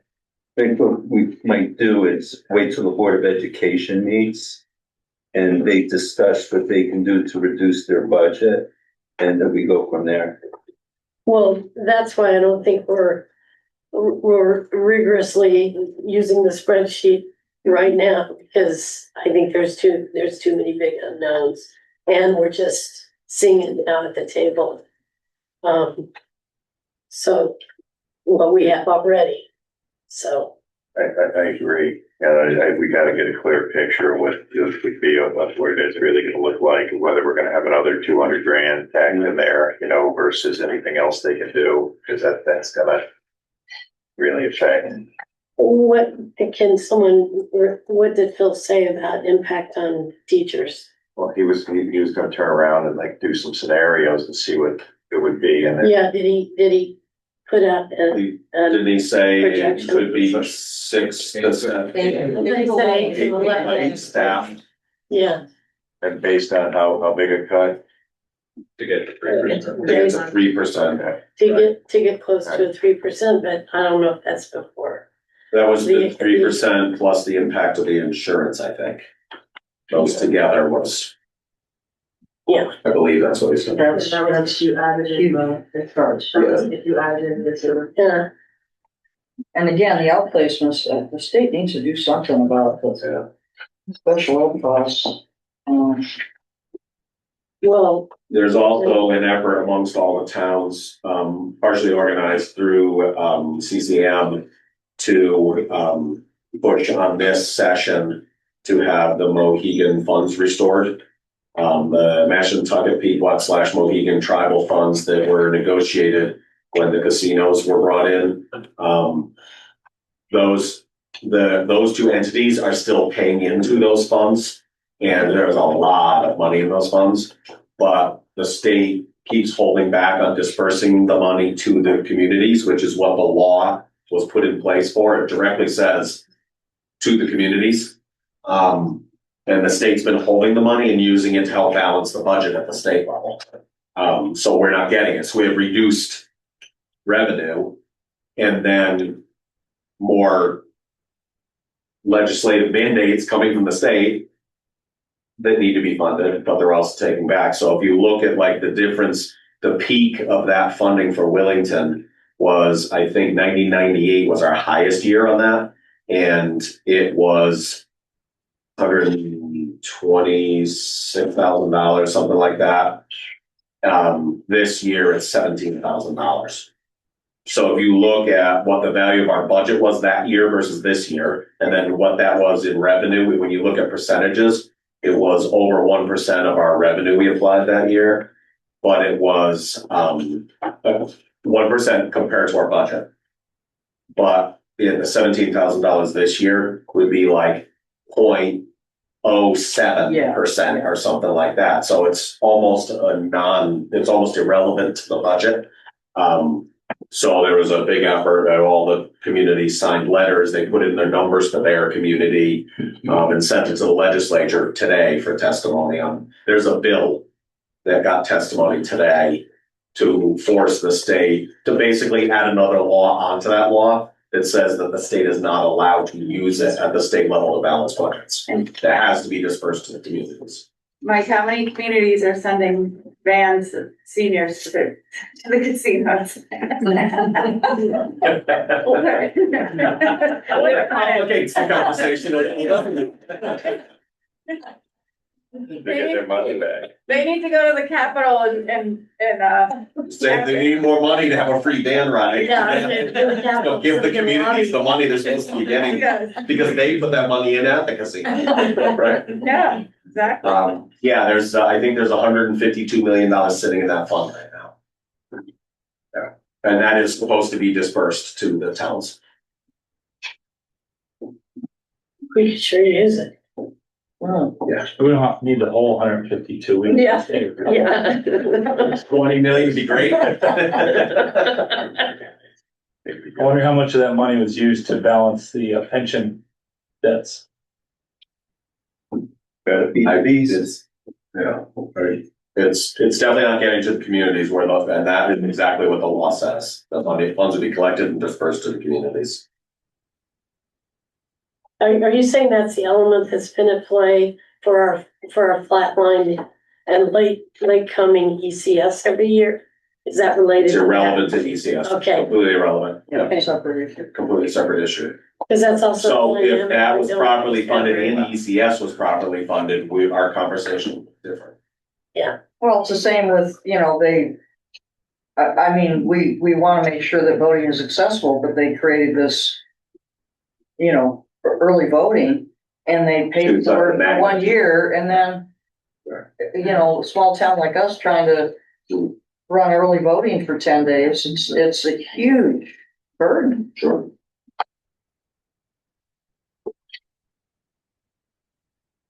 All right, girls, have you guys run out of gas for something or something? Well, Summer camp's worth We want to talk about $14,000. the 50,000, the library, we want we definitely talk to the library here from. to. Yeah, okay, we're gonna hear it.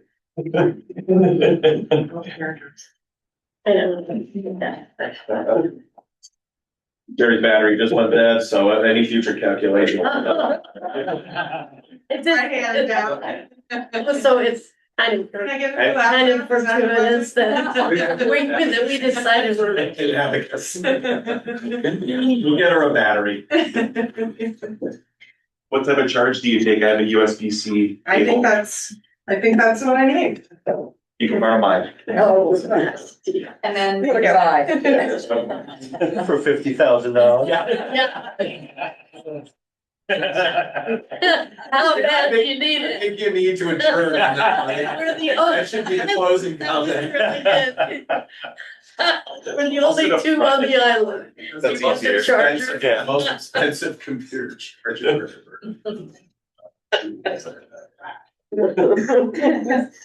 So we want to talk about it. Like, I don't want to, Yeah, no, why don't you? Why don't you I get? just want to say first, they have, Laura Rodriguez, the chair behind this too. We did talk about this extensively last night. And, I apologize to Steph that, we probably had an hour-long conversation after the library closed on Tuesday night, and I probably helped ruin her voice by talking for nearly an hour about everything. No, we both arrived at like, oh, there was a big misunderstanding. Yeah. Yeah, and, Pretty fast. yeah. Actually, one thing I should share, just something I want to work on going forward. And Steve, feel free, I don't think people on this board have had a chance to see anything from your your board meetings. Yeah, no, this is something actually I created. I gave it to you and Lisa that I have for the digital packet. It just has a high level, just what we do. I think it's something that I think would be good to start presenting going forward at budget meetings. There's only 4 copies, so I have to share a little bit, but it just gives you a high level of last fiscal year, what we did and how we operate. So it's something I'd like to kind of make a point of doing going forward, as long as the state data comes out. There is a digital copy that'll be included in the minutes. Okay. But yeah, I mean, the history, and then speaking with at least 1 or 2 former library board members, the one-time thing that we heard and saw in the minutes for us was that the $50,000 used from investment income from patron donations was the one-time thing, not that we were restarting the clock because looking at past fiscal years, if that's the start of the clock, we're back to fiscal year 21, 22.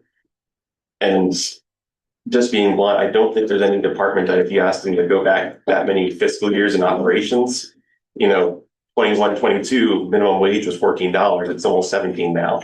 Like there are wages we would not be able to cover under that funding.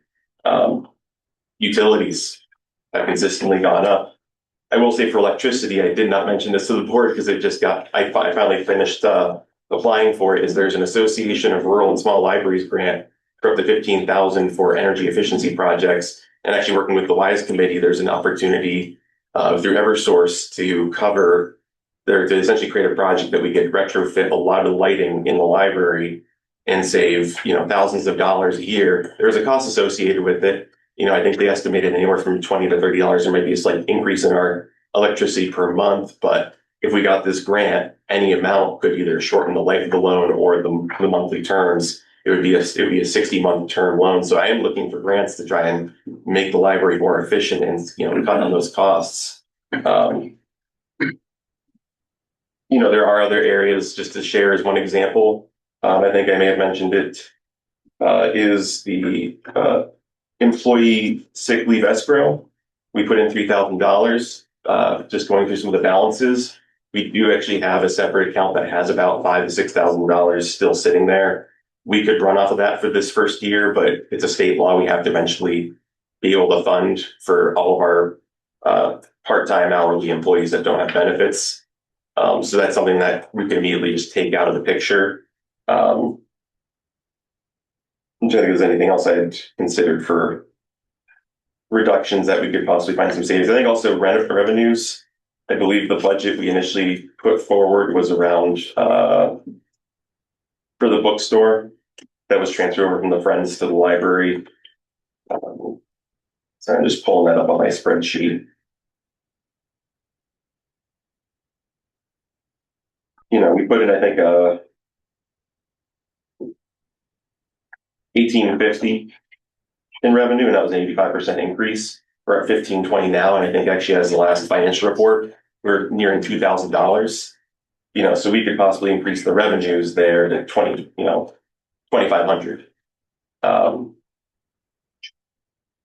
Building use, we could possibly go up another $50 or $100. I think my assistant director, Deborah Linares, is flat out with people asking to use the library for parties, private events. We have been talking about bringing it to the board in the future, updating our numbers. They haven't been changed in several years. We are definitely still the most economical rental for, private birthday parties, reunions. I think we have a school reunion where there's going to be about 100 people down there coming up, and they're using it for most of the day. There's a lot of opportunities, but we could also probably bump it up $5, $10 an hour or change certain fees. And what we'd like to do eventually is try and make that building use revenue cover the entire cost of our trash. Because as a result of more use, unless people pay a premium to take the trash home with them, it gets put in our trash bin. And we tried for a little bit over the winter to go every other week to save a few bucks. And we found it just was not sustainable. So we had to go back to once a week trash pickup and monthly recycling, which monthly recycling is working out pretty well. So that's, just some of the areas you want to adjust revenue. I mean, I hate to say it, I'd reconsider some of the salary increases for, myself certainly, and consider other staff to reduce it. Part of the problem there is we're trying to create a proper parity between the minimum wage increases and what our more experienced, clerks are doing. So if that tightens up, it kind of, it starts blurring the line of why is this position considered more important or more senior, and you're not paying the proper parity for that. So, there might be some savings there. But again, that would probably be in the hundreds.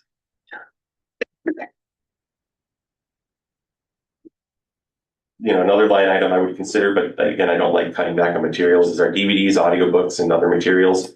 Audiobooks are kind of falling to the wayside. Some people still get them. We do occasionally put out requests, and we'll actually offer people our audiobooks for certain books, but for the most part, it's gone a lot more towards movies, especially Blu-ray. We have a Blu-ray player that we rent out to people, and I think at one point somebody said, well, don't people just use all the streaming services? All of those are going sky high, and if we can get anything that's on a streaming service, it's an economical option for people to say, hey, I can cancel this for a month if I know the library has it, so it's too draconian on that, but I'd even considered, $5,000 or $1,000 off of that budget, it'd be 25% cut. I don't like saying 25% cut on a material line item, but that would be something to consider. But again, as also I need to, if we're having these discussions, we had our board meeting last night, but we probably have to have a follow-up meeting in April to whatever the final number is to work out where we could do that.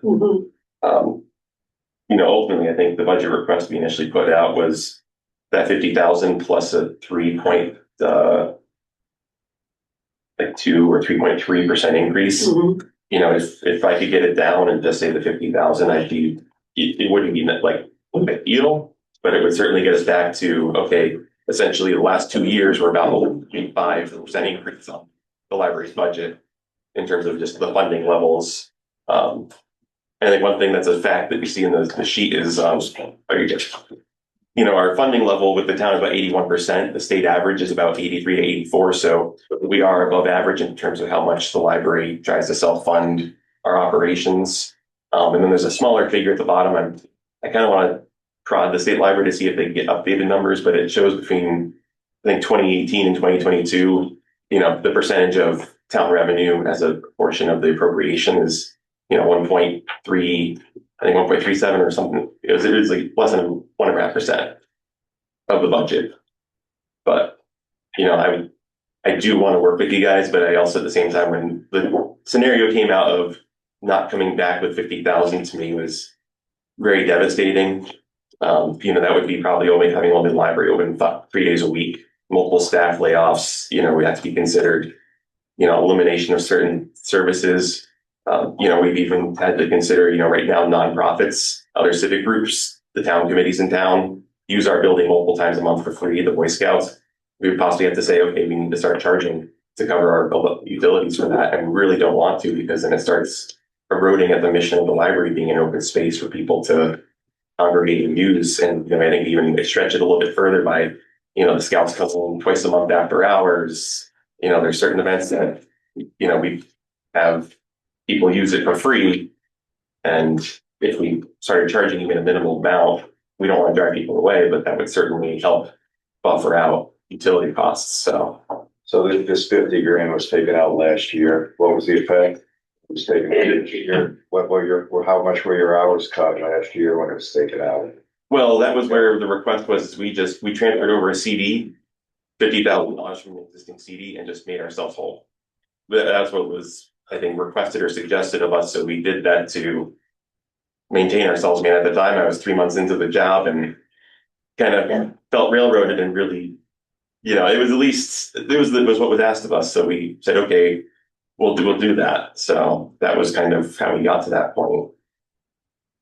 It was definitely not a popular decision by any means, I think. Well, maybe we should just recap, because I'm not sure everyone understood. Yeah. When the cut was made last year, the presumption was it would be from off budget assets, not from your existing operating, which is what you did in that time frame. Yeah. So the thinking was that was the $50,000 cut. This year would be, like the same basic operating funds left. I think that's where because what we were saying was 50,000 wouldn't be cut in a distinctive budget year again, but you saw it as it was going to be restored this year. Yeah. So you were operating as if you had 50,000 in operating potential. Yeah.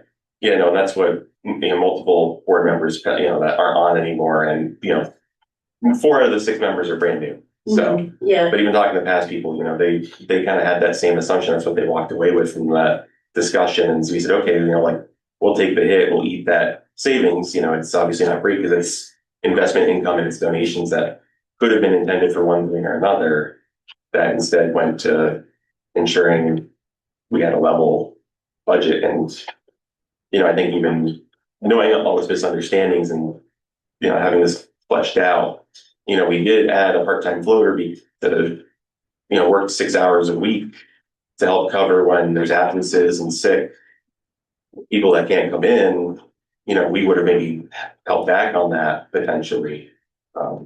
But that's again how we just got to where we are.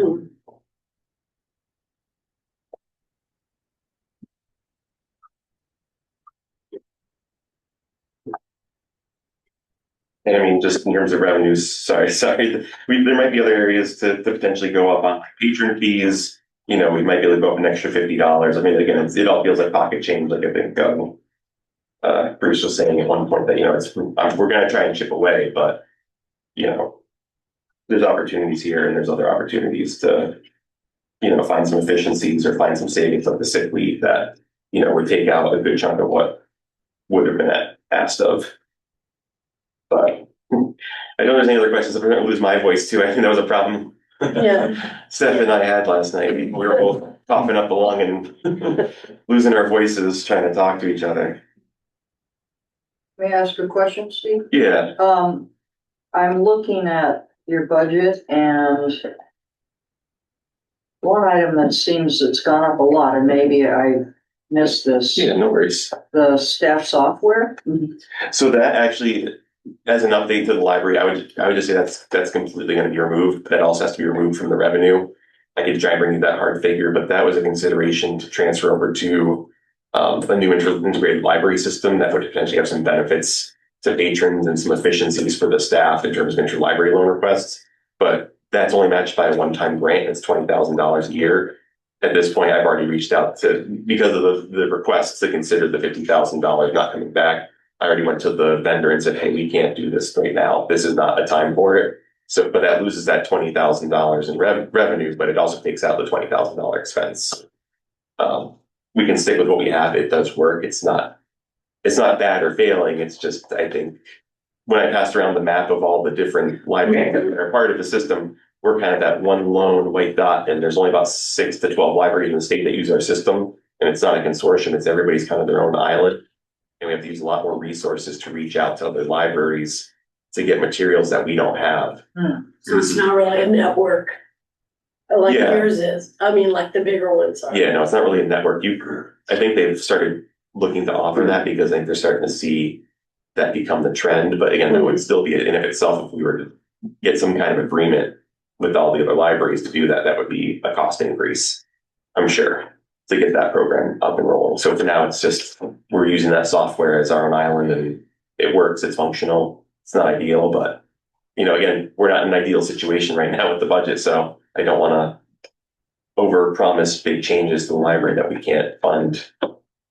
Are you still working at that? Do you have a sort of bottom line picture or for what exactly? For what you've already tried to do for either on the revenue or on the cutting side? I mean, at the very least, my goal would be, the original request was 58,864. I would see if, with all those options put out there, trying to get that down to just the 50,000.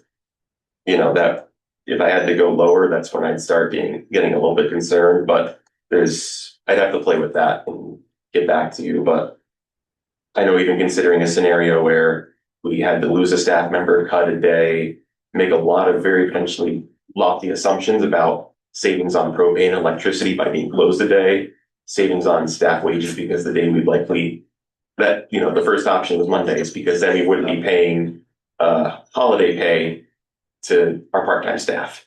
Doing a lot of those things was only gonna bring us down to 35,000. We'd still need 35,000, 36,000 to cover everything else. But that's really, to me, like I don't want to get into that situation because just staff that I brought in a year ago, one person retired and we added one person that filled that position. And that's actually some savings that was incorporated into this request.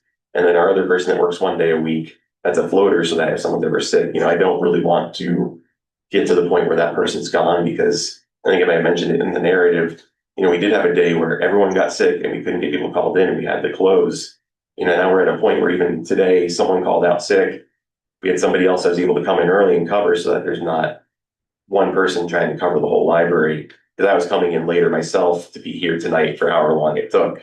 But there's that flexibility does help out and having someone on the payroll, even part-time, to cover. They're actually, tonight actually is also a good example. Deb is running a program that is actually a revenue generator, because we had to move it to London Hill Fire Department. There was a fee associated with it. So we asked for a $5 donation to the library to cover the costs, expecting maybe a certain amount that would break even. I think as long as they got all the attendees, we actually break even with that. It's a net zero program. But because they were gone, usually on Thursday nights, there's only 2 people. The person that we hired on last year was able to come in for Thursday evening, so that while I'm here, that's at Lone Hill, we have 2 people there covering the library. Because the building's 12,000 square feet, even if you take out the several thousand square feet of the unfinished basement and the dungeon down there, you still don't want one person being by themselves in that situation. Mhm. There were programs happening tonight that the Conservation Commission worked on. There's, passive events, you can have a whole family come in, so it's a safety issue. And just one final thing to share too is that the initial letter to the editor, I think I still just said, I did not expect the patch to make that into an article. That, it was a letter to the editor just expressing from our perspective and just needing to advocate for the library, because that's, my first and most important job, to serve the board of directors, is I have to, defend what I feel is best for the library. So, it's not personal to me. It's a professional part of my job to do that. But when I sent out the letter to the editor, I did not expect within a few hours for them to take all my quotes and make it into an article. Yeah. Because you should be having second sources, having been on town council for 4 years, it's like, when they reach out and do articles, you get multiple sources, you get multiple perspectives. So it doesn't come across as a one-sided thing. Yeah. So basically they just took the letter to an editor and made a story and didn't call you back and say, this is what we're gonna do? No, I had no notice of it. Like, as soon as I saw it, I was shocked. I mean, it's kind of the same thing of when you made the request last week. It was the day before our staff meeting, and I didn't have it fully absorbed yet, and I didn't want to bring that up to the staff and be blindsided. And again, you didn't blindside me, but I had a feeling it was going to be brought up on Thursday. So the moment I knew it was made public, I immediately sent out an email to my staff so they were aware, so that nobody started coming in on Friday morning saying, are you guys out of a job? Like, what's going on? I didn't want them to be scared about that. So again, I've been trying to be as an advocate, but respectful and be cautious about it. So the patch is a different animal because it's community-based reporting, and so they kind of things by the seat of the pants. Yeah, it's different from. So that's where I know. I think you shared the article, and I shared it to you just because I didn't want you guys to be blindsided with it, but like I was. So I wanted to try to get that heads up because it's still strongly worded. It's what I feel, and it's how I want to defend the library. But it wasn't. I wasn't trying. It wasn't me trying to make a hit job. Until tonight. So be careful when you write a letter to the editor. Yes. There are those who like all their letters to the editor to be made into stories. And I did also tell Steph too, I did also request just to kind of put a pause on things. I did ask the other papers I submitted it to hold off on publishing something, because I initially reached out to the Chronicle, JI, Current, and Patch, and once we had the conversation, I said, okay, let's pump the brakes, let's have a conversation, and go from there. Thanks for that, Steve.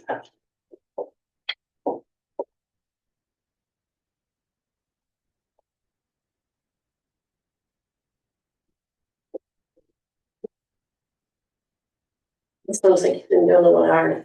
In your case, we might need to see, if you don't mind, in a spreadsheet form, so we can kind of see what you're thinking there. Yeah, no, I could definitely, when I talked about that 15,000, I had taken a copy of what was the approved budget and started working on some figures, but if I go back and change a lot of that, because, like, for example, just to recap that, potential, if we only got $35,000 back, it was a negative 2.54% on administration, a 6.76 reduction on buildings. I mean, as part of that proposal, it also cut our repairs and maintenance budget, so we'd be potentially deferring repairs or maintenance in certain areas, but there's at least one coming up that's about $3,000 for Otis to do the elevators every 5 years. We can't avoid that because then, you know, if we have an elevator, we can't use the bottom floor because it'd be against ADA. Yeah.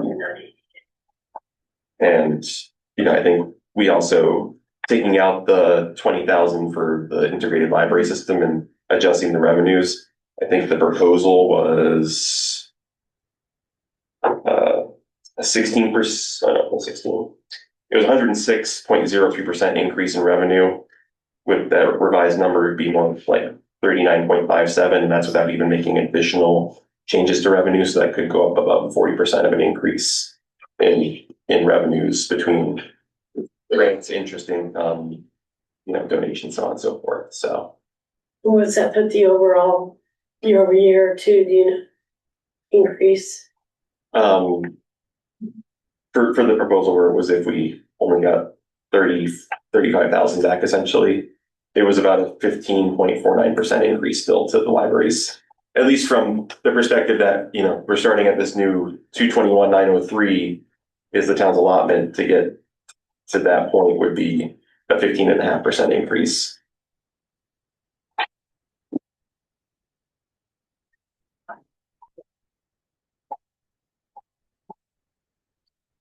But obviously, yeah, work out their figures and make certain assumptions. Could try and workshop something and try and get it back to you. It sounds like you have until the 26th. I'm not gonna wait till the 26th. Yeah, No, Yeah, no, I'm not waiting till the 26th, but if there's like, you know, a week or a week and a half to, appropriations that yeah. they mentioned, you know. yeah, So yeah, we need to hash things out next week. okay. This is the following week is when we have to do all of the, you know, Yeah, layout. motion, Yeah, motion, yeah. motion. Any further discussion on this? Not anyone else? You know, from you. No, I just, you know, thank you guys for the conversation. I mean, it definitely just felt like it was a really big misunderstanding.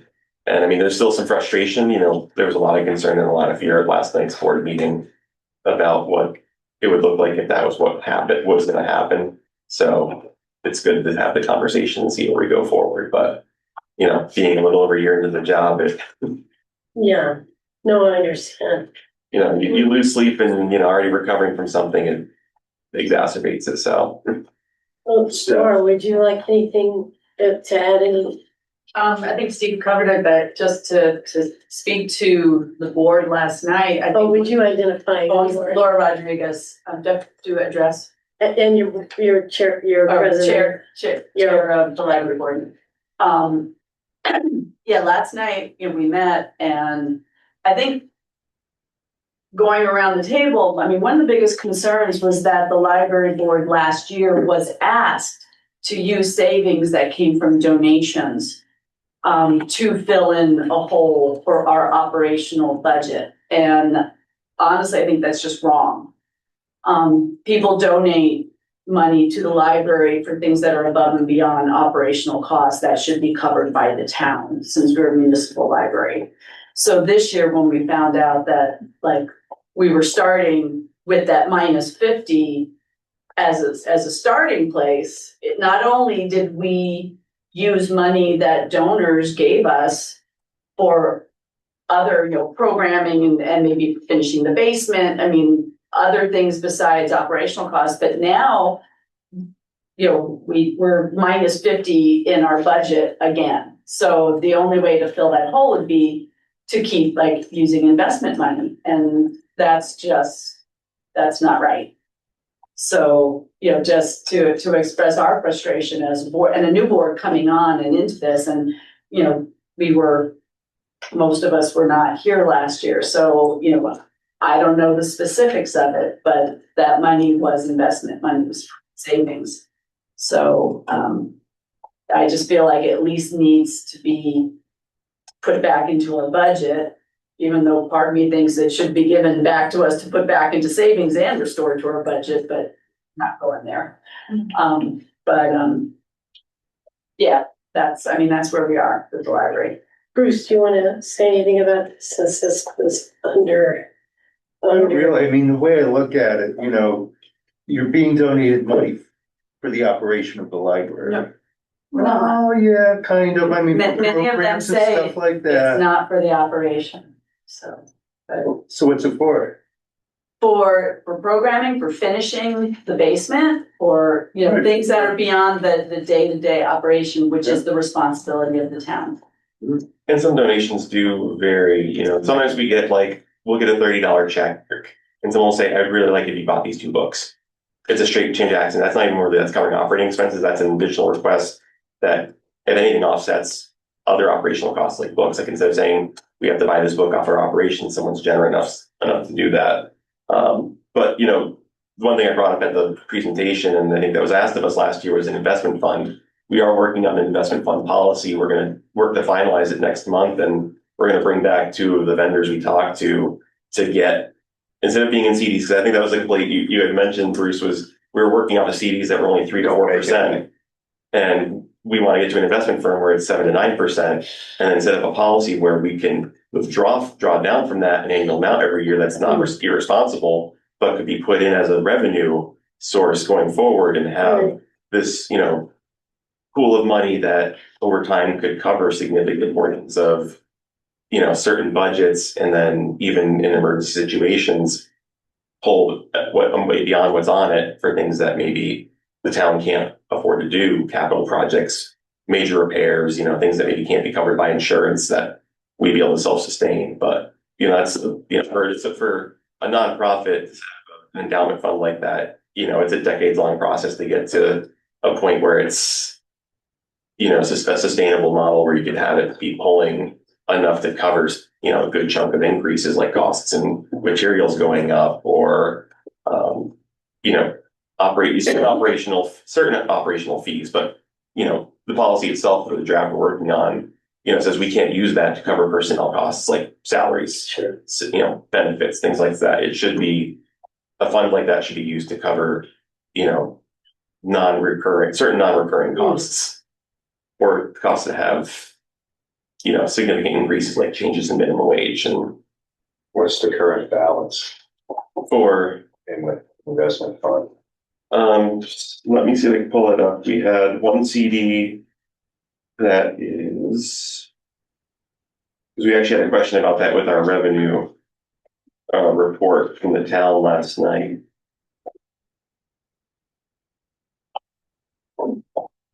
Sorry, I'll pull this up.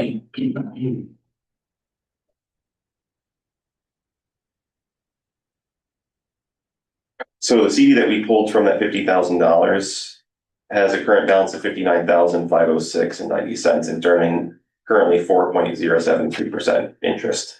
That CD matures on the 14th, so we plan to act on that CD on the 13th, depending on if we have an endowment investment fund policy in place and have a contract that, you know, one potential vendor is the Community Foundation of Eastern Connecticut, and their endowment fund starting rates are $25,000, so we could straight transfer that over.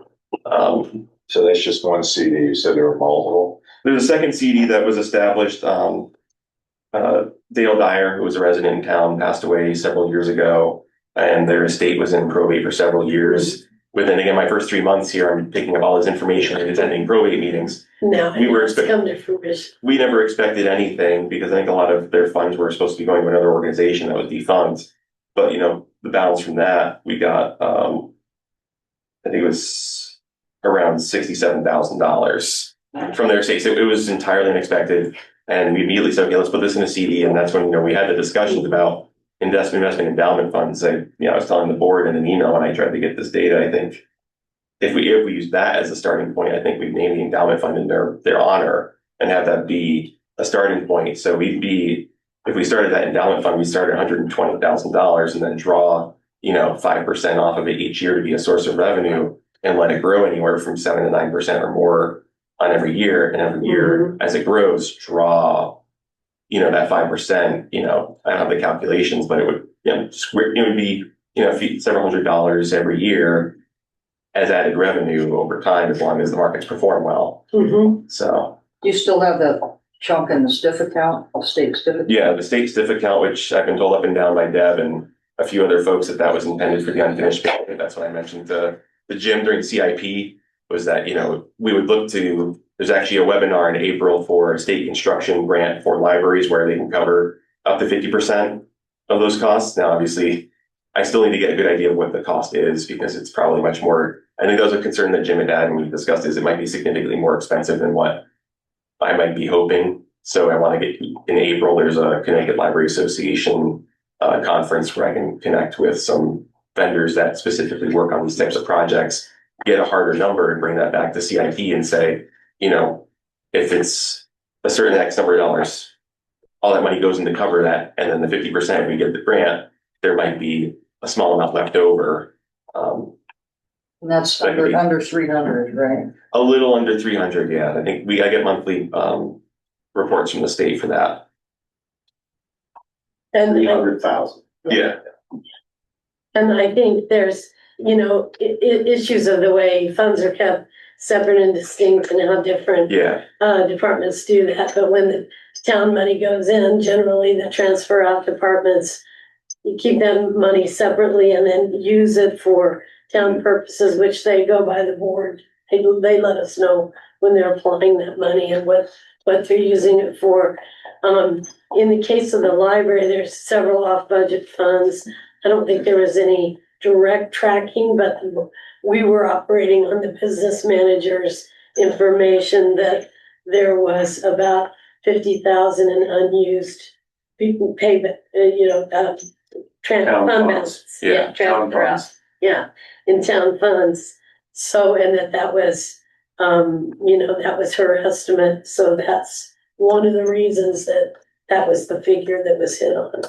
Which I appreciate you asking that because that was something actually our secretary, I don't know if he's on Zoom but he actually had asked me what was the rationale for the 50,000, and I couldn't entirely recall and scope it. Yeah, that's what it was. It was information from the business manager, not just a sort of wild. Yeah, and I do agree with Mike. He said, when we discussed it, trying to break that out like that to me operationally shouldn't be happening. Where it's if there's leftover funds, it just sits there and we have no idea. It should be at the end of the year, once we know what's what, it should be broken out and truly be considered essentially a fund balance for the library. It shouldn't just sit there and then suddenly, the risk that I think other people have is, from well before my time, did leftover revenue surplus end up in that CD that we use? Where did it end up? Did it get overspent in other areas? Donations, that's, I think we've talked about that. We talked about it in the email, and I think, looking at some of the other models in town, there's an opportunity to maybe get some clarity. It might have to be some policy work from the Board of Finance side, or there may have to be some sort of an MOU with the organizations that get transfers out, just like the fire departments have a contract with the town. Yeah. The fire department contract with the town says you will do certain things you provide certain services for which the town will pay for. And so that sort of makes it clear that there are other functions that the fire departments do that they pay for with their private money. And then there's always a little bit of conversation about the things that are not clearly covered in the contract. As we've talked about recently, like the 25 old farms, the fire department was able to purchase that with mostly private money. And then they got a new furnace this year, which was paid for mostly with private money. So there'll always be some conversations, but more clarity in where the money goes and ends up is probably to everyone's benefit, especially now if we're sitting in this room right now hearing the possibility is the $50,000 that was added in to offset last year was either private money that was donated with intent for some other purpose, or it was possibly leftover taxpayer funds that weren't used over budget years and accumulated. We don't have for sure the answer, but that's not a good position for any of us to be in. Right. Where we don't know that $50,000 might have been a donation that said, only spend this for new books. Or it was leftover taxpayer money, but the taxpayer they never realized never got spent. Right. I just wanted to clarify that's the other side of it. The coin there. No, that's even another thing too. We did have an anonymous donor reach out and wants to donate a few $1,000s towards the library every year to offset the need for new books. But one of their conditions that they said to me was if they see a reduction in material budgets, they don't want their private money to be used to offset reductions in town funding. So that's where, even with the materials budgets, if we kept the book budget flat or even a 1% increase, that could help maintain that agreement between the donor and myself. And, they had other conditions, making sure it's named after their, parents who had, passed away, and other things, and reporting to them when the money's spent, basic things that are basic accountability for someone donating money. So that's where, again, the risk of cutting budgets, again, could conflate itself to losing donations from people if they see that the library has to spend more of its money to cover those things. But yeah, ultimately, I want this to be more transparent. I want to fix a lot of things that, again, there wasn't a director here for, there were 2 co-directors and they got by, but I want to be, as a professional, degreed director, to fix a lot of things and, kind of clear that divide of the library is its own entity and gets to do it, as they do what it wants, but that it's its own entity and people have negative connotations with it. I want to improve that and make things better. Well, I think part of our conversation with you last year was you didn't have a charter that specified where that money was being spent. Yeah. And so have you straightened that out yet? It's been tough, but that's also, even going back to the MOU, I mentioned I'd be willing to do that with the Board of Finance. If you have to have a special joint meeting or start having that conversation, I would really like to have a general idea of what those MOUs are for. Yeah, but they don't have anything that specifies how that money gets spent that they get in donations. There is, I think, technically a donation policy, but that's also something, again, that there are policies on the books. Even last night, we removed some that were 10, 15, 20 years old that no longer exist. We had a bookkeeper still on our manual and policies. We haven't had a bookkeeper in years. Mystic Aquarium Pass policy, we haven't had that in years. So there's a lot of things that are 15, 20 years old that it's chipping at everything else that's in my job description and trying to get policies up to grade. Like, I think there's even one that still includes how we handle VHS tapes. There's things in there that are way outdated. So I do think it's important to update, what a donation policy would look like and make that known to the world. Thanks, Keith. No problem. Not as painful as I thought, but. All right. We about done with discussions tonight. All right. Me too. Correspondence, doesn't look like we have any. Some of us have been here going on 13 and brings us back to present to speak. Again, public participation is desired and encouraged. Speakers will be limited to time, appropriateness of comments to maintain progress, stay on topic, and avoid decorum. Anyone present to speak? Yes, Orlando Rodriguez Timberlake. Do you know how much money we have in the unassigned fund within the general fund? What percentage of the general fund is unassigned? I don't know that. Do you, Mike, have any clue? Are we good? We really shouldn't be doing Q&A, but the unassigned and the unassigned and the unavailable, the unassigned and available 2.2 is the same number. At this point. That's what I was right. Yeah, that's The what 2.2, the 2.2 million is the same thing if that's available. That's unassigned. That's a fund balance. 2.2 million. Yes. And percentage of the total general fund budget? 9 or 10%. It will depend on what is agreed upon as the expense budget. Yeah. It's just Right under now 10, it's 9.9 right now. And we have a policy that stays between 8 and 12%. That's actually on the low side. Yeah, the auditor says it really should be way over the 12%. Every year they remind us. It should be 3 months worth of expenses. Yeah. Melissa, conservative here. Sorry. Melissa Miller. Hi, I just have a quick question. When you guys were talking about, and I don't have the spreadsheet in front of me, I didn't have a chance to really look at much today. When you guys were talking about the 300-year thing, and you guys were talking about taking money out, I just had a quick question. Is that a separate fund? Because I remember at one point when we had the marijuana money, we had to set it aside for like public engagement, and we had set that money aside. Is that in a separate fund? Literally emailing Timmy Nuccio right now about the rules for the Yeah, cannabis. because literally rent.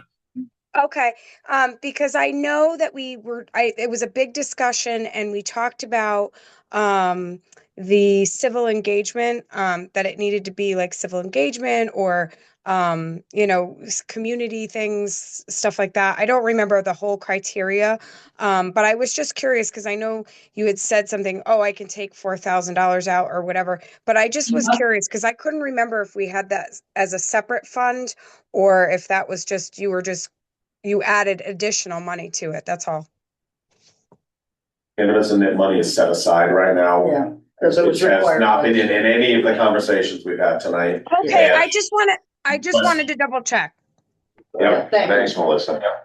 Okay, All it's right. just something I needed to know. That's all. Thank you. Appreciate it. Bye, guys. You guys are doing a great job. Thank you. Arthur,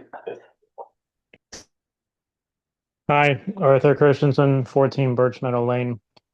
I've been a volunteer basketball coach in this town for 4 seasons running. You know what was nice this season was being able to give the girls on my team some jerseys that weren't old, holy garbage like they normally are. It was nice to hand the referee a basketball that had a grip to it and to have enough of those basketballs to give to the girls who didn't have any. And that's what Parks and Rec does. It started with Jimmy 2 years ago, trying to get more engagement in this town and get more programs for the kids in this town through Parks and Rec. And it continues with Rachel. And I've never seen more kids play basketball than I did this season. And I was very happy to see that. But here comes Board of Finance to cut her off at the knees to try to pull money from a $21,000 increase in one of the smallest budgets of the town. You want to talk about shorting funds for summer camp workers. So that's going to either create 2 scenarios. One, you're not going to get anybody to take those jobs. Or 2, the much more scary scenario, you're going to get underqualified people because you're paying less. And the more qualified people go to the towns that pay more. I'm tired of seeing this all the time. I've said it before. I'm going to continue saying it until I don't have to say it anymore. Stop undercutting the kids in this town. Thank you. thanks, any further, public, comment? Okay. No good and well, any good and welfare tonight? Anyone have anything? Everyone might not be aware that I will have to resign at the end of this month because I'm taking over as treasurer. And I can't be on the Board of Finance and be treasurer. Some people knew this already, but I don't know if the whole board knew. But I'm gonna stay for the deliberations because it makes sense to be here for this, and then I will have to resign. She's been called to serve. Yeah. And I would like to thank her for being willing to step up on short notice when Doug said he needed to step out by April 2nd. And he recommended her because of the understanding of the system and the ease of the transition and all that. And I was able to talk her into, thank you, stepping in. Okay. Congratulations. Oh, thank you. And she's already vetted as reliable. All right, any more good and welfare? Okay, motion to adjourn. Don't need a motion. Kristen wants it. There you go, breaking with tradition. They always are so. Robert's rules. So, I zoning, I just during the meeting. No problem. Fine job. Like the dictator. We started, the rest